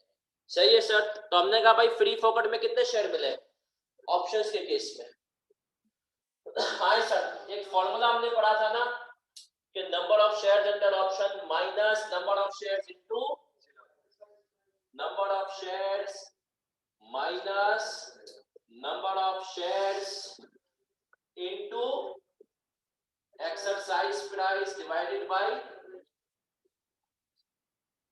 तो हमने कहा सर ये फॉर्मूले के तहत अगर हम देखें तो कितने ऑप्शंस थे? 6 lakh minus 6 lakh into 60 divided by कितना आ गया भाई? 1.5 लाख। हमने कहा सर 1.5 लाख। तो हमने कहा सर इनकी जो न्यूमरेटर में तो कुछ है नहीं, डिनोमिनेटर में इम्पैक्ट है, इनकी ईपीएस का तो कोई इम्पैक्ट सवाल आएगा ही नहीं, इसकी तो रैंकिंग 1 हो जाएगी। Options are always most dilutive, क्योंकि न्यूमरेटर में इम्पैक्ट है नहीं भैया, डिनोमिनेटर में है। हम आए सर दूसरा, बॉन्ड्स पे आए। अब बॉन्ड्स का इम्पैक्ट आपने निकालना है सर। आए बॉन्ड्स के केस में हमसे क्या कहा गया सर? बॉन्ड्स के केस में हमसे कहा गया 4% कन्वर्टेबल बॉन्ड थे, ₹5 million each bond is convertible in year 10 into ordinary shares at the rate of 40 new shares at every ₹100 of bonds। हमने कहा चल भाई आज कन्वर्ट होंगे तो क्या होंगे, 4% थे, 5 मिलियन का इनके ऊपर 5 मिलियन के बॉन्ड्स थे, 4%, तो टैक्स रेट कितना है 30%, ऐसा ही है सर। तो हमने कहा अगर हम इनका न्यूमरेटर का इम्पैक्ट निकालें, 5 मिलियन का 4% इंटरेस्ट हमारा बच जाएगा, मल्टीप्लाई बाय कितने परसेंट करूंगा 70%। सर ये क्यों करेंगे, हमने कहा टैक्स बेनिफिट के बाद नेट, क्योंकि इंटरेस्ट होता है तो उसके ऊपर टैक्स बेनिफिट कितना 1,40,000। और हमें कहा गया इनकी वजह से शेयर्स कितने आएंगे भाई, हर 100 रुपए के बॉन्ड के बदले में शेयर कितने मिलेंगे चंदा? हमें कहा गया कि हर 100 रुपए के बॉन्ड्स के बदले में हमने कहा 40 नए शेयर्स मिलेंगे। तो बॉन्ड्स थे कितने हमारे पास 5 million. 5 million divided by 100 multiply by 40 2 million. हमने कहा सर 2 मिलियन शेयर्स आ गए, ईपीएस निकाल लो कितनी आ गई, हमने कहा सर 0.07। तीसरी चीज क्या थी सर हमारे पास, तीसरी चीज क्या थी, हमने कहा सर तीसरी चीज थी convertible preference shares, convertible preference shares. Sir convertible preference shares थे कितने वाले,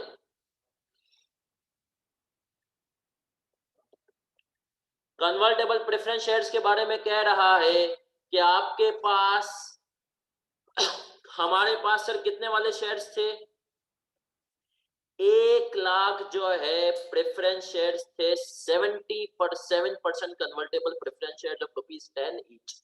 1 लाख प्रेफरेंस शेयर्स थे 10 रुपए वाले, तो 1 लाख इंटू 10 कितना हो गया 1 मिलियन, है ना सर। तो हमने कहा 1 मिलियन के प्रेफरेंस शेयर्स थे, उनके ऊपर इंटरेस्ट कितना था 7%, कितना था 7%। 1 मिलियन कैसा है, 1 लाख शेयर्स थे 10 रुपए वाले, उसका 7%। मैंने कहा इसके ऊपर टैक्स बेनिफिट नहीं लेंगे, टैक्स वाला इसको इंटरेस्ट नहीं मानता, वो कहता है ये डिविडेंड ही और डिविडेंड रिटेन अर्निंग्स से जाता है। तो कितना हो गया 70,000। और हमने कहा सर इनका डिनोमिनेटर का इम्पैक्ट कितना है, क्या कह रहा था कि एक प्रेफरेंस शेयर के बदले में 20 प्रेफरेंस शेयर के बदले में 1 शेयर होगा, तो 1 लाख डिवाइडेड बाय 20 कितना हो गया 5,000। तो भैया इसकी ईपीएस कितनी है 14, सही है सर 14 आ गई सर। तो हमने कहा इसका रैंक 1, हम लीस्ट से मोस्ट की तरफ जाते हैं, सबसे कम इसमें तो हमने कहा ईपीएस गिरेगी, फिर 2 और फिर 3। सर हमें यहीं पर देख के अंदाजा होना चाहिए ये जो कन्वर्टेबल प्रेफरेंस शेयर है ये क्या हो गए एंटी डाइल्यूटिव हो, क्योंकि इनकी ईपीएस कितनी आ रही है इंडिविजुअल 14। तो याद रखो जहां ईपीएस बेसिक ईपीएस से आइसोलेशन में बढ़ जाए ना, तो इसका मतलब क्या है एंटी डाइल्यूशन की तरफ हम जा रहे हैं। आए सर हम डाइल्यूटेड पे आते हैं। सबसे पहले हमने कहा ऑप्शंस का इम्पैक्ट लेंगे, ऑप्शंस की वजह से अर्निंग में कोई इजाफा नहीं, शेयर्स बढ़ गए 1.5 लाख। तो हमने कहा भैया ऑप्शंस के बाद ईपीएस कितनी है 15 डिवाइडेड बाय 5150,000, तो मेरा बच्चा ईपीएस कितनी होगा जल्दी बता दो 2.91। हमने कहा सर ईपीएस हो गई 2.91। Are be clear. फिर हमने कहा सर अगली चीज बॉन्ड्स, जब बॉन्ड्स के ऊपर हम आए तो बॉन्ड्स की वजह से इंटरेस्ट सेविंग कितनी होगी 1,40,000, ऐसा ही है सर। और शेयर्स कितने बढ़ेंगे 2 मिलियन। तो हमने हमने कहा बॉन्ड्स के बाद ईपीएस कितनी हो गई 151400000, वेटेड एवरेज शेयर हो गए 7150000, तो ईपीएस कितनी है 2.11। अवाम क्या आप हमारे साथ हैं?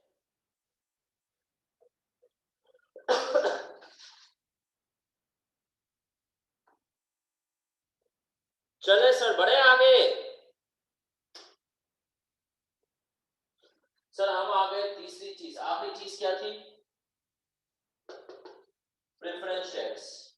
सर वैसे प्रैक्टिकली एक बात बताऊं, पेपर में तुम्हें ये करने की जरूरत नहीं है, मैं तुम्हें सिर्फ समझाने के लिए बता रहा हूँ। मुझे पता है इसके बाद ये जो है ना 3 से 2.9 बने 2.1 में गिर रही है, इसके बाद बढ़ जाए, तो हमने कहा सिर्फ समझाने के लिए कर रहा हूँ। प्रेफरेंस शेयर्स की वजह से यहाँ पर कितना बूस्ट आया 70,000, लेकिन हमने कहा सर यहाँ पर कितने शेयर्स आ गए 5,000, तो हमने कहा इसके बाद यहाँ पर हो गया 152100000, ये हो गया 7155000।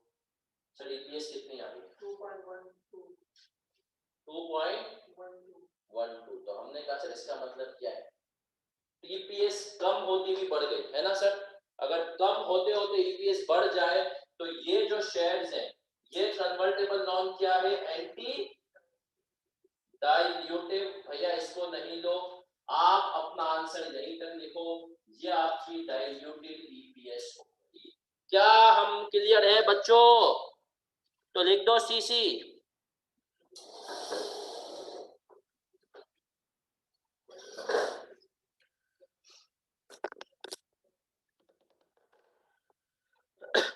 चले मेरा बच्चा, पेपर में एंटी डाइल्यूटेड शो नहीं करना होगा, वर्किंग में आप कर दें, लेकिन सर इस वर्किंग में आपको अंदाजा हो जाएगा तो आप ना करें। आप टेस्टिंग ऑफ डाइल्यूशन में शो कर दें, लेकिन फाइनल वर्किंग में ना करें। जो मैंने 2.12 शो किया है वो आपको अंदाजा हो जाएगा, वहीं पे लिख दें कि भाई ये एंटी डाइल्यूटिव है, as simple is that.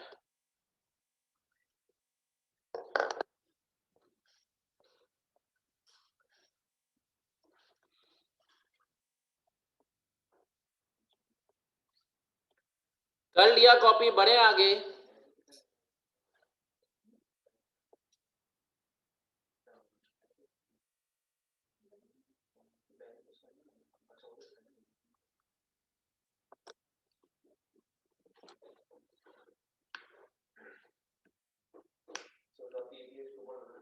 To 2.11 हमारी डाइल्यूटेड ईपीएस है।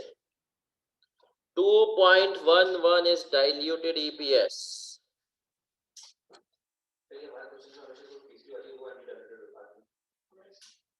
ये अब तक ऐसा हुआ है, हो सकता है कभी चौथी पांचवी, मतलब एंटी डाइल्यूटिव सबसे एंड में ही आएगी, टेंशन ना ले।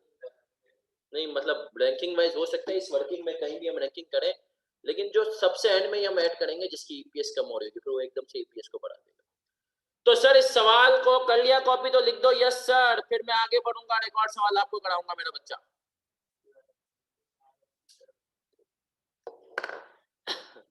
सर लेकिन जरूरी, अच्छा कॉपी कर लें, जल्दी कॉपी करो भाई, जल्दी कॉपी करो। क्या करेगा जान के, मैं सोच रहा हूँ यूट्यूब पे जो है ना, अवैध ने मुझे कहा कि सर अनाउंस कर दें कि बच्चे जो है वो कम से कम फॉर्म फिल कर दें।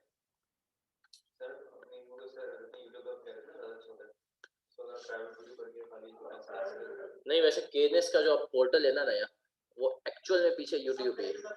नहीं नहीं, केनेस का जो पोर्टल है ना, वो अब जो दूसरा बनाया ना, वो एक्चुअल में पीछे यूट्यूब ही है। असल में उस पोर्टल में ना, वो पोर्टल जो है ना मेरे बहुत अच्छे दोस्त का है, जो इस वक्त सवाब में सब यूज कर रहे हैं, वो मेरे बहुत अच्छे दोस्त का है। उनका नाम है सर हमजा अब्दुल्ला, जो कि SBR भी पढ़ाते थे CA का किसी जमाने में। अब उन्होंने बोला यार टीचिंग में पैसा नहीं है, और अब वो माशाल्लाह उनका सॉफ्टवेयर हाउस है, तो इस वक्त पूरा शहर उनका पोर्टल यूज कर रहा है। सही है, इवन मैं भी अगर टैक्स पढ़ाता हूँ प्राइवेट, तो मैं भी उसी के पोर्टल यूज करूँगी। सर उनके पोर्टल में एक सबसे बड़ा डिसएडवांटेज ये है कि वहां पर 500 MB से कम की वीडियो आनी चाहिए। जब आप कैमरे से बनाते हैं ना, तो वो आपकी वीडियो, कोई भी कैमरा, अच्छा कैमरा अगर होगा ना, वो आपकी वीडियो जाती है 900 MB, अगर 1.5 घंटे की क्लास है तो 900 MB 1 GB। तो होता ये था कि वो जब वीडियो को कंप्रेस करना पड़ता था तो क्वालिटी डिस्टॉर्ट हो जाती थी। तो अब केएनएस ने ये किया है कि केएनएस का जो अपना पोर्टल है वो पीछे यूट्यूब ही है, स्टूडेंट को पता नहीं चलता है, पीछे यूट्यूब है, स्टूडेंट को पता नहीं चलता है, तो वो बच्चा जाता है, उसको लगता है कि मैं पोर्टल पे वीडियो दे रहा हूँ, लेकिन पीछे उससे यूट्यूब पे फायदा ये होता है क्वालिटी खराब नहीं होती। दूसरा यूट्यूब पे फायदा ये होता है कि अपलोडिंग बहुत तेज हो जाती है। तो सर, तो ये इनका पोर्टल है। चले जी, तो अब सर ईपीएस के बाद के जो लेक्चर्स होंगे वो सारे इंशाल्लाह पोर्टल पे होंगे, सही है। अभी बताते हैं, अभी पहले सवाल। सर इस सवाल को कर लिया कॉपी आपने मेरा बच्चा, तो मैं इसका लर्निंग आउटकम लिखवा दूं। फिर सर पास्ट पेपर के पहले सवाल की तरफ हम बढ़ेंगे। इस सवाल को अगर आपने कर लिया तो मैं इसका लर्निंग आउटकम आपको लिखवाऊंगा। चले मेरा बच्चा इसका लर्निंग आउटकम लिखे। Convertible preference shares, convertible preference shares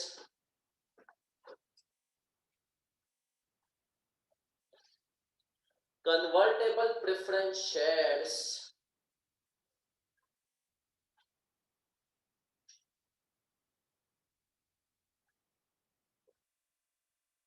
are redeemable preference shares, are redeemable preference shares।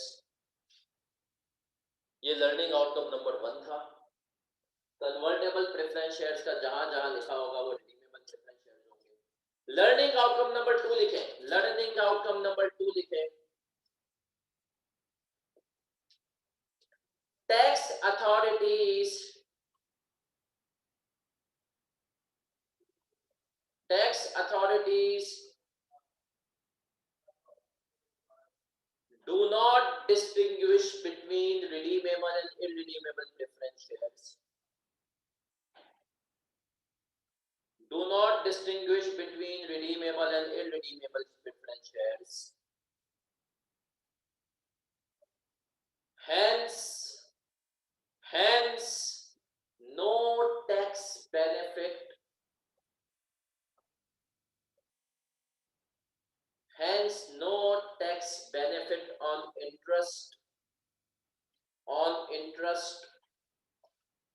of redeemable preference shares, of redeemable preference shares। चलिए सर, आज की क्लास के हम इफेक्टिवली आखिरी सवाल, लेकिन इसके अंदर हमने कहा सर हमें बहुत सारी चीजें शायद सीखने को भी मिलेंगी। तो अब आ रहे हैं sir page number, hand out के पेज नंबर 9 पे। भाई दूसरा लर्निंग आउटकम रिपीट कर दें, क्या पढ़ा हमने दूसरा learning outcome? Tax authorities do not distinguish between redeemable and irredeemable preference shares, hence no tax benefit on interest on redeemable preference shares। Question number 42 summer 2008 का सवाल है, जून 2008 का। सोचें उस टाइम पे आप कहां थे जून 2008 में? जून 2008 में कौन सी क्लास में थे? 3 में थे। चलिए सर, अगर जून 2008 में आप लोग क्लास 3 में थे तो उस टाइम पे, अच्छा मैं एक चीज याद रखना, FAR 2 में कहीं कहीं हम बहुत शायद 2003 2 3 4 के सवाल में भी चले जाते थे। मैं FAR में इतने पुराने सवाल पे नहीं जाऊंगा। क्यों सर? अगर मैं FAR पे इतने पुराने सवाल पे चले गया तो आप लोगों का एहसास महरूम ही होगा। आप बोलेंगे यार ये क्या चाहिए था उस जमाने में। सही है सर, क्योंकि आपको लगेगा सवाल यूं खत्म हो रहा है और नंबर दे रहा है 20। और आजकल FAR के आपने खास तौर पे जो मिड का पेज है 16 17 18, उसके आप सवाल देखेंगे, आप बोलेंगे यार ये क्या सवाल दे रहा है। मतलब एक सवाल 1.5 घंटे में होगा, उसके मार्क्स होंगे 18। और जो भी आप सवाल कर रहे हैं उसके मार्क्स भी थे 18, लेकिन ये आया था जून 2008 की अटेम्प्ट में। क्वेश्चन नंबर 42 है हमारे हैंडआउट का, CFAP 1 का पास्ट पेपर था, समर 2008 का। Question number 4, requirement number A आपने पूरी करनी है, compute basic and diluted earning per share. शुरू हो जाए सर। 18 नंबर का सवाल था। आज के जमाने में अगर ये सवाल आया तो ये आएगा 8 नंबर का। सही है, 8 नंबर का आएगा। तो 8 नंबर के लिए अब आप लोगों के पास 8 मिनट है। जो पिछला सवाल हमने किया तकरीबन उसके जैसा ही। 8 नंबर का सवाल,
आठ नंबर का सवाल मेरा बच्चा,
सर खुद से करना है, गलती से नहीं डरना।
चले सर खुद से, अब तो हाथ सेट हो जाना चाहिए इतना।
सारे डायल्यूटेड में कोई कोई वो भी है?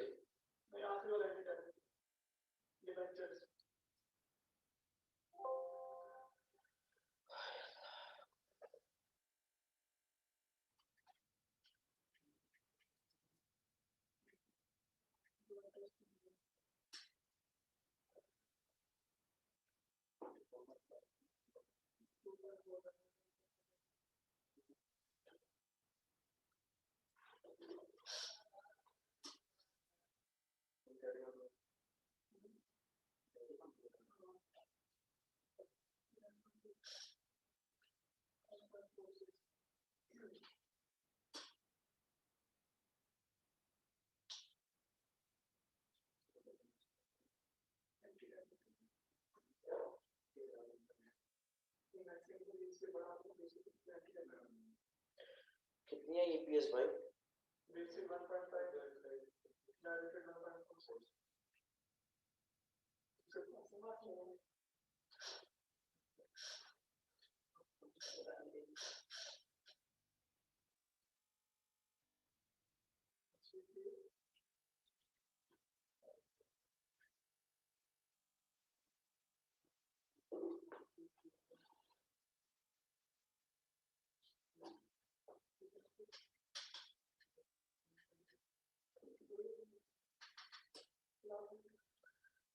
चले भाई, आंसर कहां तक पहुंचा?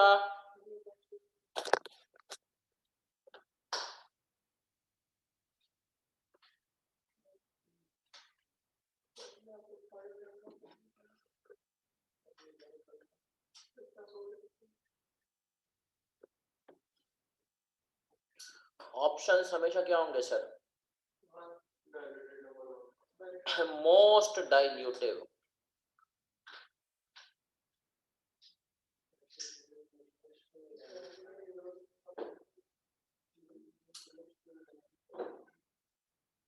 चले भाई, आंसर आया मेरा बच्चा?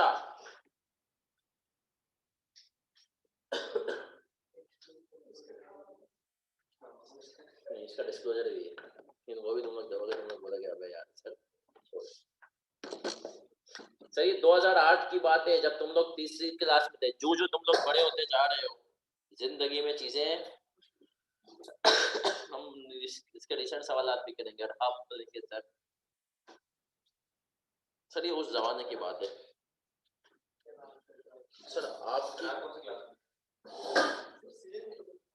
2008 में समर 2008 मैंने सीए की जो पहली अटेम्प्ट दी थी ना, वो मार्च 2009 थी। तो जून 2008 में इंटरव्यू ना सीए में आने का सोच रहे, समझ रहे? कुछ इस किस्म के आसुरात थे सर उस टाइम पे थे। मेरी जो है सर चले, तो हमने कहा लेकिन आप लोग चीते बच्चे, आपके लिए क्या सर। सवाल आपके सामने, profit after tax earned by AAC limited during the year ended 31 December 2007 amounted to rupees 127.83 million. Weighted average number of shares during the year 185.22। Details of potential ordinary shares as at December 31 2007 are as company has issued debentures which are convertible into 3 million ordinary shares. The debentures holders can exercise the option on 31 December 2009. If the debentures are not converted into ordinary shares, they shall be redeemed on 31 December 2009. Interest on the debentures for the year 2007 amounted to 7.5 million. ठीक है जी। फिर कह रहा है preference shares issued in 2004 are convertible into 4 million ordinary shares at the option of preference shareholders. Conversion option is exercisable on December 31, 2010. The dividend paid on the preference shares during the year 2007 amounted to 2.45. सही है sir. फिर हमें कह रहा है कि sir हमारे पास the company has issued options during the carrying the right to acquire 1.5 million ordinary shares of the company on or after 31 December 2007 at a strike price of strike price मतलब exercise price का दूसरा नाम है 9.9 per share during the year 2007. Average market price of the shares was rupees 11 per share. Company subject to income tax at कितनी आ रही है भाई EPS Ali इधर?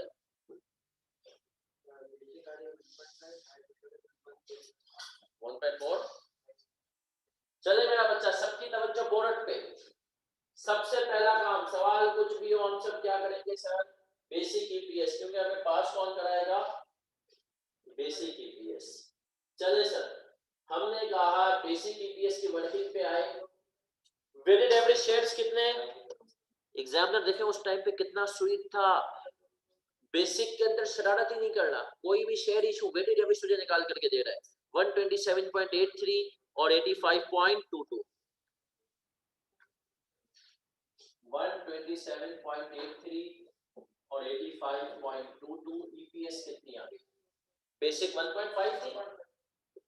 चले सर, डाइल्यूटेड की वर्किंग पे आए। भाई ऑनलाइन वालों आपकी तरफ से कोई जवाब,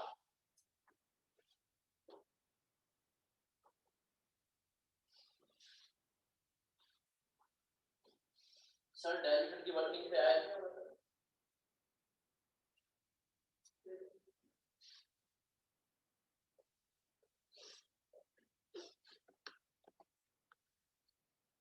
वन 1.458। चले सर, हमने कहा आपके पास सबसे पहले हमारे ऑप्शंस को पढ़ रहा हूं मेरा बच्चा, मैं ऑप्शन के केस में वो शख्स हमसे चीख चीख के क्या कह रहा है, वो हमसे चीख चीख के सर कह रहा है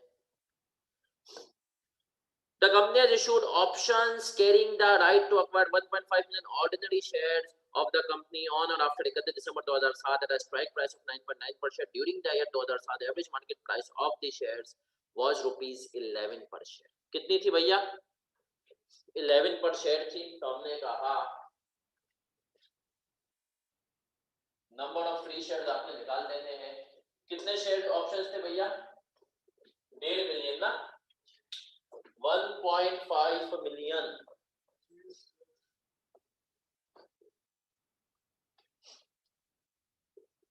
1.5 million minus 1.5 million multiply by exercise price कितनी थी 9.9, स्ट्राइक प्राइस डिवाइडेड बाय 11 कितने है, 1.5 लाख, 1.5 लाख ना सर। तो हमने कहा न्यूमरेटर में कोई इफेक्ट नहीं आएगा, ये आ गया 1.5 लाख, ईपीएस के ऊपर नॉट एप्लीकेबल, मतलब हमने कहा इंफिनिटी ईपीएस में इफेक्ट आएगा इसका, तो ये हमने कहा। चले सर, अगली चीज क्या थी हमारे पास,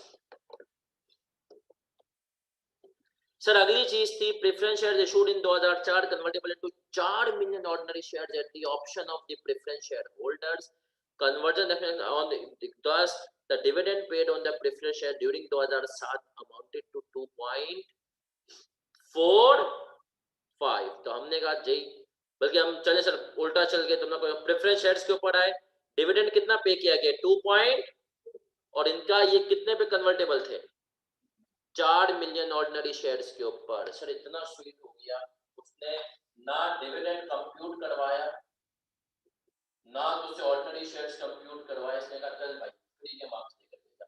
तो हमने कहा न्यूमरेटर में 2.45 का इफेक्ट आएगा, कोई इसके ऊपर इन्वेस्ट का बेनिफिट वगैरह नहीं होगा, 4 मिलियन, इसकी ईपीएस कितनी है पॉइंट, तो हमने कहा सर ये कितना हो गया 2, अभी पता चलेगा ना बेटा, तूने हमने कहा तीसरी चीज क्या है, लोन डिबेंचर्स।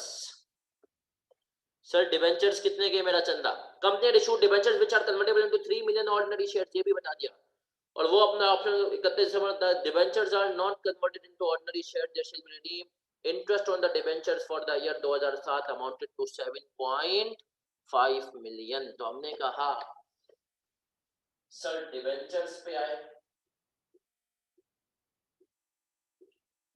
7.5 पूरा दूंगा सर, नेट ऑफ टैक्स 70%, 30% कितना आ गया 5.25, कितने मिलियन शेयर्स थे, तो कितना हो गया 1.75, आपने कहा 1 2 और 3 आए सर। हमने कहा सबसे पहले आ जाते हैं ऑप्शंस तुम पे, ऑप्शंस आए कोई इंपैक्ट नहीं, यहाँ पर 0.15, क्योंकि अब हम मिलियन में जा रहे हैं तो आपने कहा मिलियंस में डाल देंगे भाई 0.15 का इफेक्ट, तो ये 127.83 85.22 प्लस 0.15 85.37 ईपीएस 1.42, मेरा बच्चा? फिर आ गया है, हमने कहा सर अगली चीज प्रेफरेंस शेयर्स, कितना इफेक्ट आया? 2.454 टोटल 130.28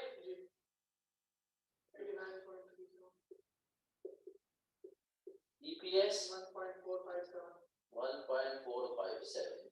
सर अपरेंटली आप अपना सवाल यहाँ तक रोक सकते हैं क्योंकि आपको यहाँ तक नजर आ गया कि EPS गिरी अब बढ़ेगी, है ना सर? लेकिन आपने कहा कि डिवेंचर कितना आ गया?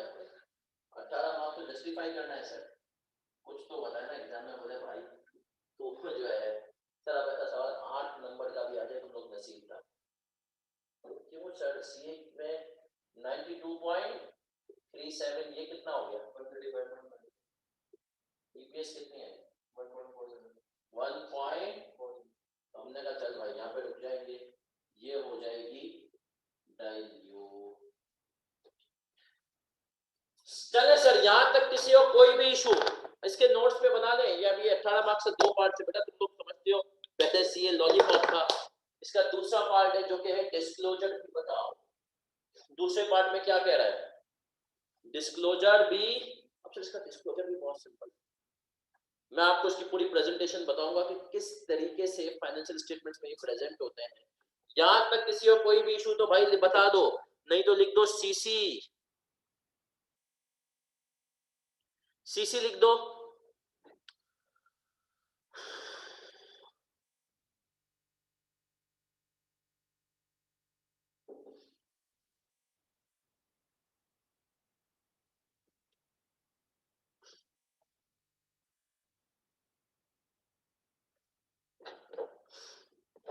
चले सर बढ़ जाए आगे, यहां तक आप लोग क्लियर हैं तो बढ़ जाए आगे हम। चले सर अब मैं आगे बढ़ रहा हूं और बड़े गौर से सुनना मेरा बच्चा।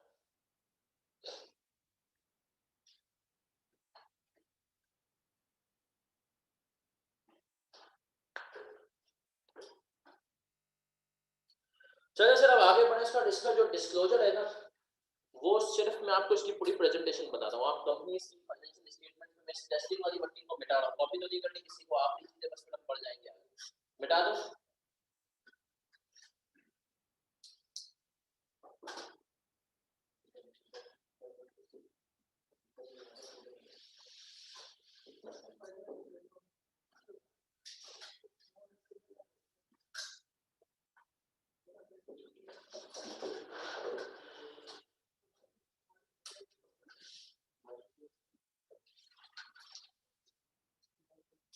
चले सर अब मैं आगे पॉइंट पे आता हूँ।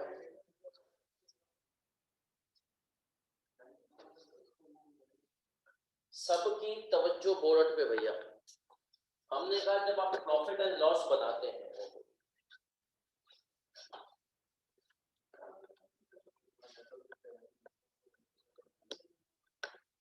तो सवाल में से छोटी सी वो है, मैं आपको एंड में बताऊंगा।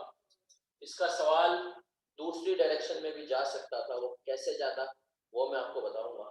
लेकिन सर हम आते हैं पहले, हमने कहा इसका देखें, जब आप पीएनएल बनाते हैं प्रॉफिट एंड लॉस पूरा आपके पास आ जाता है, प्रॉफिट आफ्टर टैक्स आता है आपके पास कुछ भी फिगर, उसके बाद कंपनी लिखती है बेसिक ईपीएस और कंपनी लिखती है डाइल्यूटेड ईपीएस। ठीक है sir?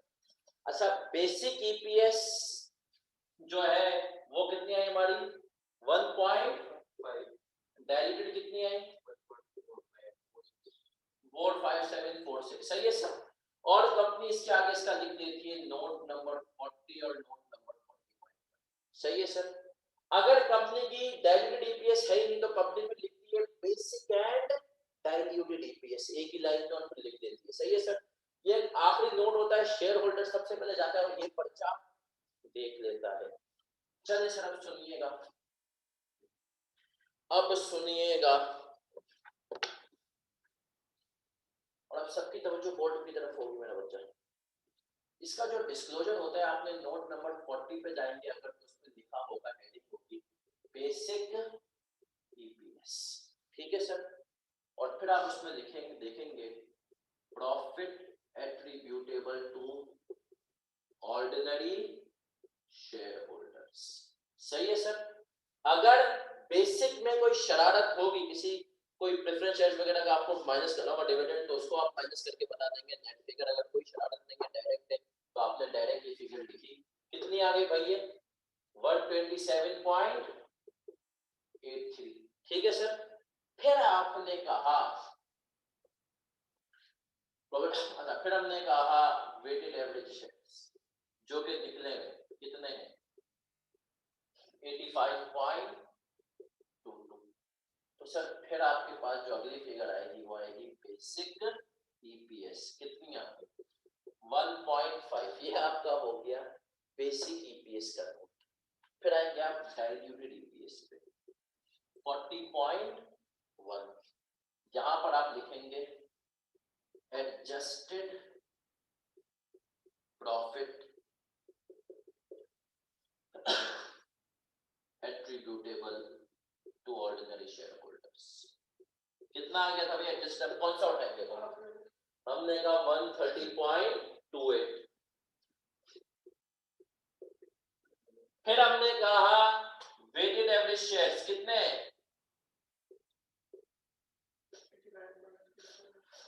89.37, sorry adjusted weighted average, adjusted weighted average shares. और हमने कहा डाइल्यूटेड ईपीएस, डाइल्यूटेड ईपीएस कितनी आ गई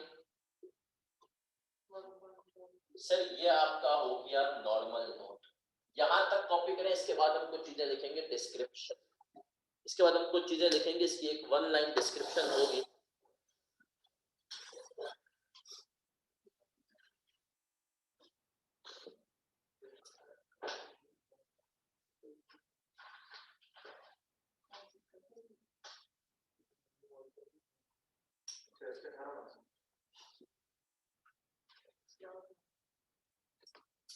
उसामा निसार और अपना अब्दुल गफ्फार, डिविडेंड के केस में हमने कहा कन्वर्टेबल समझ के हमने इसको लिया है रिडीमेबल के उसमें, सही है सर। तो इसीलिए हमने डिविडेंड का इंपैक्ट लिया है भाई। यही सवाल पूछना चाह रहे हो सर। अभी इस सवाल की मैं आपको एक दूसरी राह भी दिखाऊंगा, फिर वो आपका होमवर्क होगी।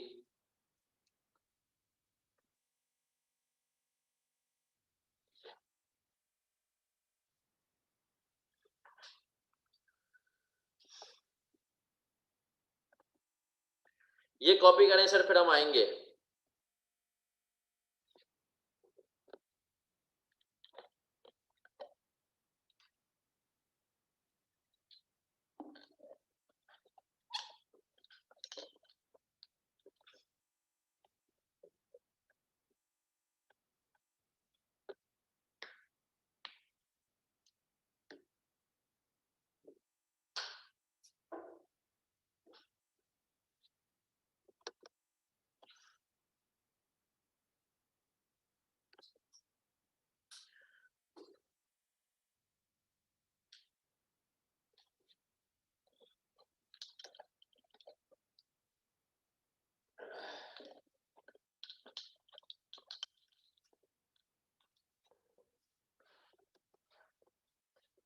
कर लिया है कॉपी, कर लिया मेरा बच्चा कॉपी सबने ये नोट।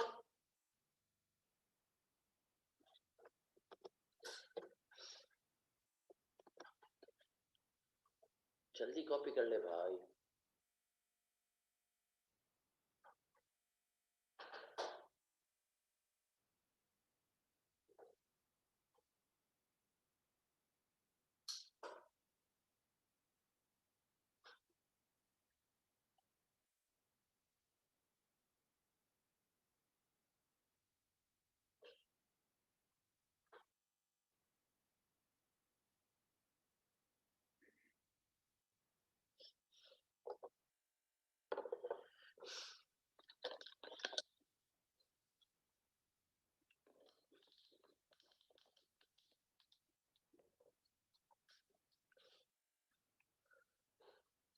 चले सर, अब आप लोग एक काम ये करेंगे, आईएएस कहता है बेसिक बता दो, डाइल्यूटेड बता दो, आपने कहा बता दिया, और क्या करें, आईएएस कहता है फिर एक छोटा सा और हेडिंग डालो, मतलब नोट की 40.2 और जो एंटी डाइल्यूटिव इंपैक्ट है ना उसके बारे में डिस्कस कर दो।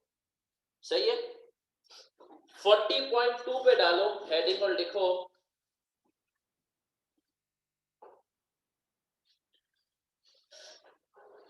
company also have an issue convertible debentures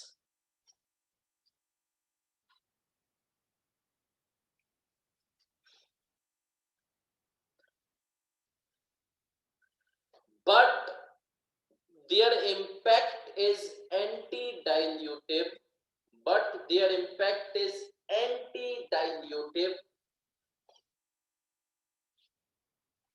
hence they are ignored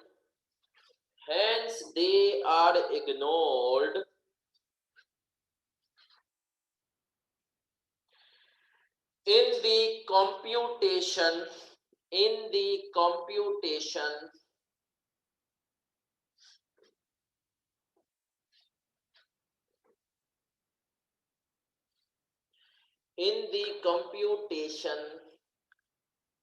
of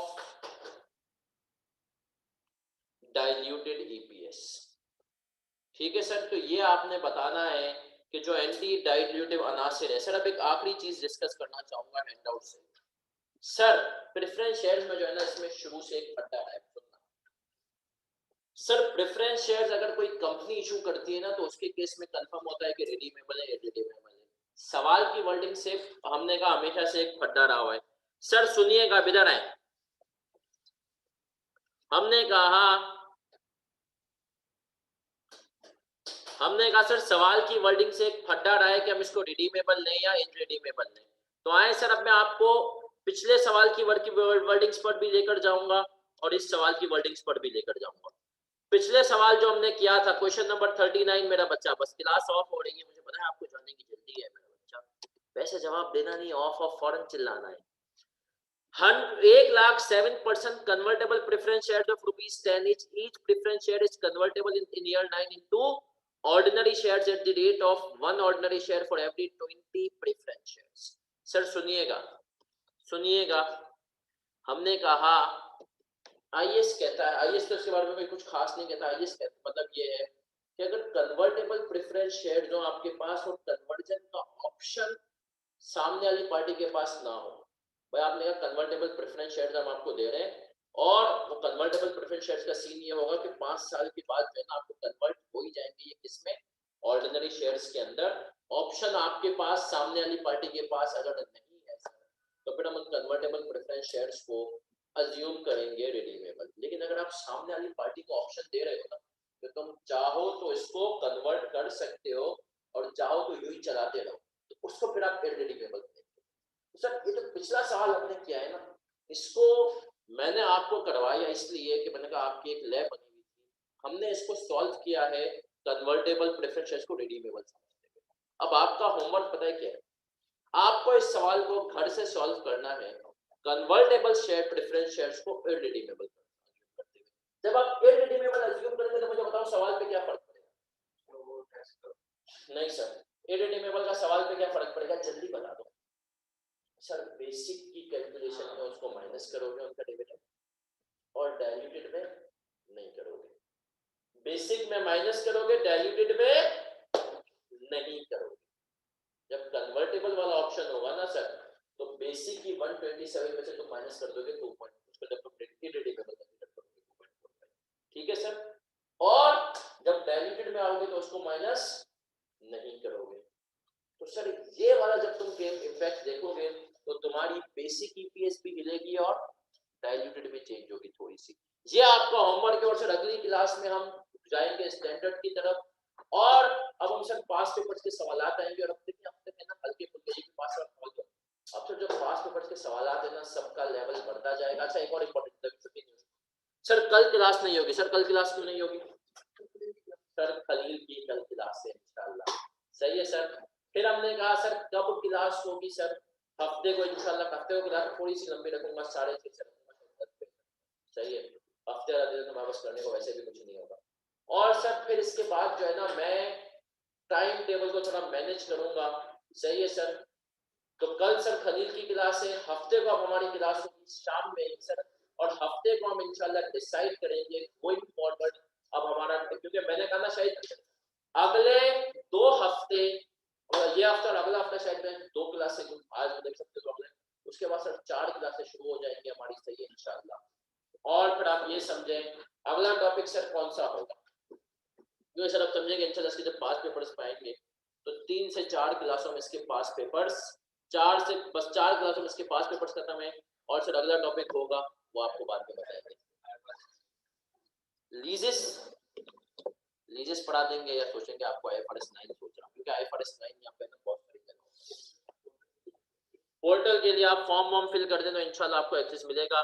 तो मेरा बच्चा आज की क्लास यहीं तक, डायल्यूटेड के अंदर हमने पास पेपर्स के ऊपर आए, कंटिजेंट इश्यूएबल शेयर्स को हमने समझा कि सर कंटिजेंट इश्यूएबल शेयर्स 3 तरह के होंगे, क्यूमुलेटिव अर्निंग्स, सही है, उसमें क्यूमुलेटिव टारगेट, और हमने कहा दूसरा मार्केट बेस, उसमें 2 केसेस, टारगेट प्राइस वाला या एवरेज टारगेट प्राइस, अगर ईयर एंड पे अचीव किए तो इशू कर दो, और अगर एवरेज वाला केस है तो आपने देखना ईयर एंड पे एवरेज वाला टारगेट अचीव हो गया तो वो कर दो। अदर कंडीशन हो सकती है, जैसे रिटेल शॉप की मैंने एग्जांपल दी, इस तरीके से कंटिजेंटली इशूएबल शेयर्स हमने देख लिए सर। फिर हमने सवालात देखे, हमने देखा ऑप्शंस भी हो सकते हैं, नॉर्मल भी, उसको आपको क्या करना है, फिर हमने आपको एंड में बताया जब कन्वर्जन ऑप्शन सामने वाली पार्टी के पास नहीं है प्रेफरेंस शेयर्स के केस में, तो उसको आप रिडीमेबल कंप्यूट करना है, समझना है, और अगर सामने वाली पार्टी के पास है तो आप इररिडीमेबल समझ के आप करेंगे सवाल। तो अगला सवाल, ये जो सवाल था इसको आपने इररिडीमेबल समझ के करना है। अगली क्लास से खतरनाक वाले पास पेपर जो हफ्ते वाली क्लास में हम घुमाएंगे स्टैंडर्ड, समझेंगे सर स्टैंडर्ड की जबान क्या है, किस तरीके से, सर स्टैंडर्ड की जबान समझना भी एक आर्ट है। आप लोग जब प्रैक्टिकल लाइफ में होंगे तो टीचर की सर आसान की समरी आपके पास नहीं होगी, आपको फॉर्म में कहा जाएगा सर बड़ा स्टैंडर्ड पकड़ा है, इसमें से ये चीज निकाल के चलेगा, और मैं देखता हूँ लड़के स्टैंडर्ड से चीजें निकाल नहीं सकते। सीए फाइनल लेवल पे अब तुम्हें स्टैंडर्ड में पता हो कौन सी बात कहाँ लिखी है। सर सॉफ्ट कॉपी मैं आपको दे दूंगा, हार्ड कॉपी आपने खुद परचेज करनी है, अभी नहीं 3-4 महीने के बाद। तो सर आज की क्लास यहीं तक, मिलते हैं इंशाल्लाह अगली क्लास में, तब तक अपना ख्याल रखिएगा, अल्लाह हाफिज। अगली क्लास हफ्ते को 6:30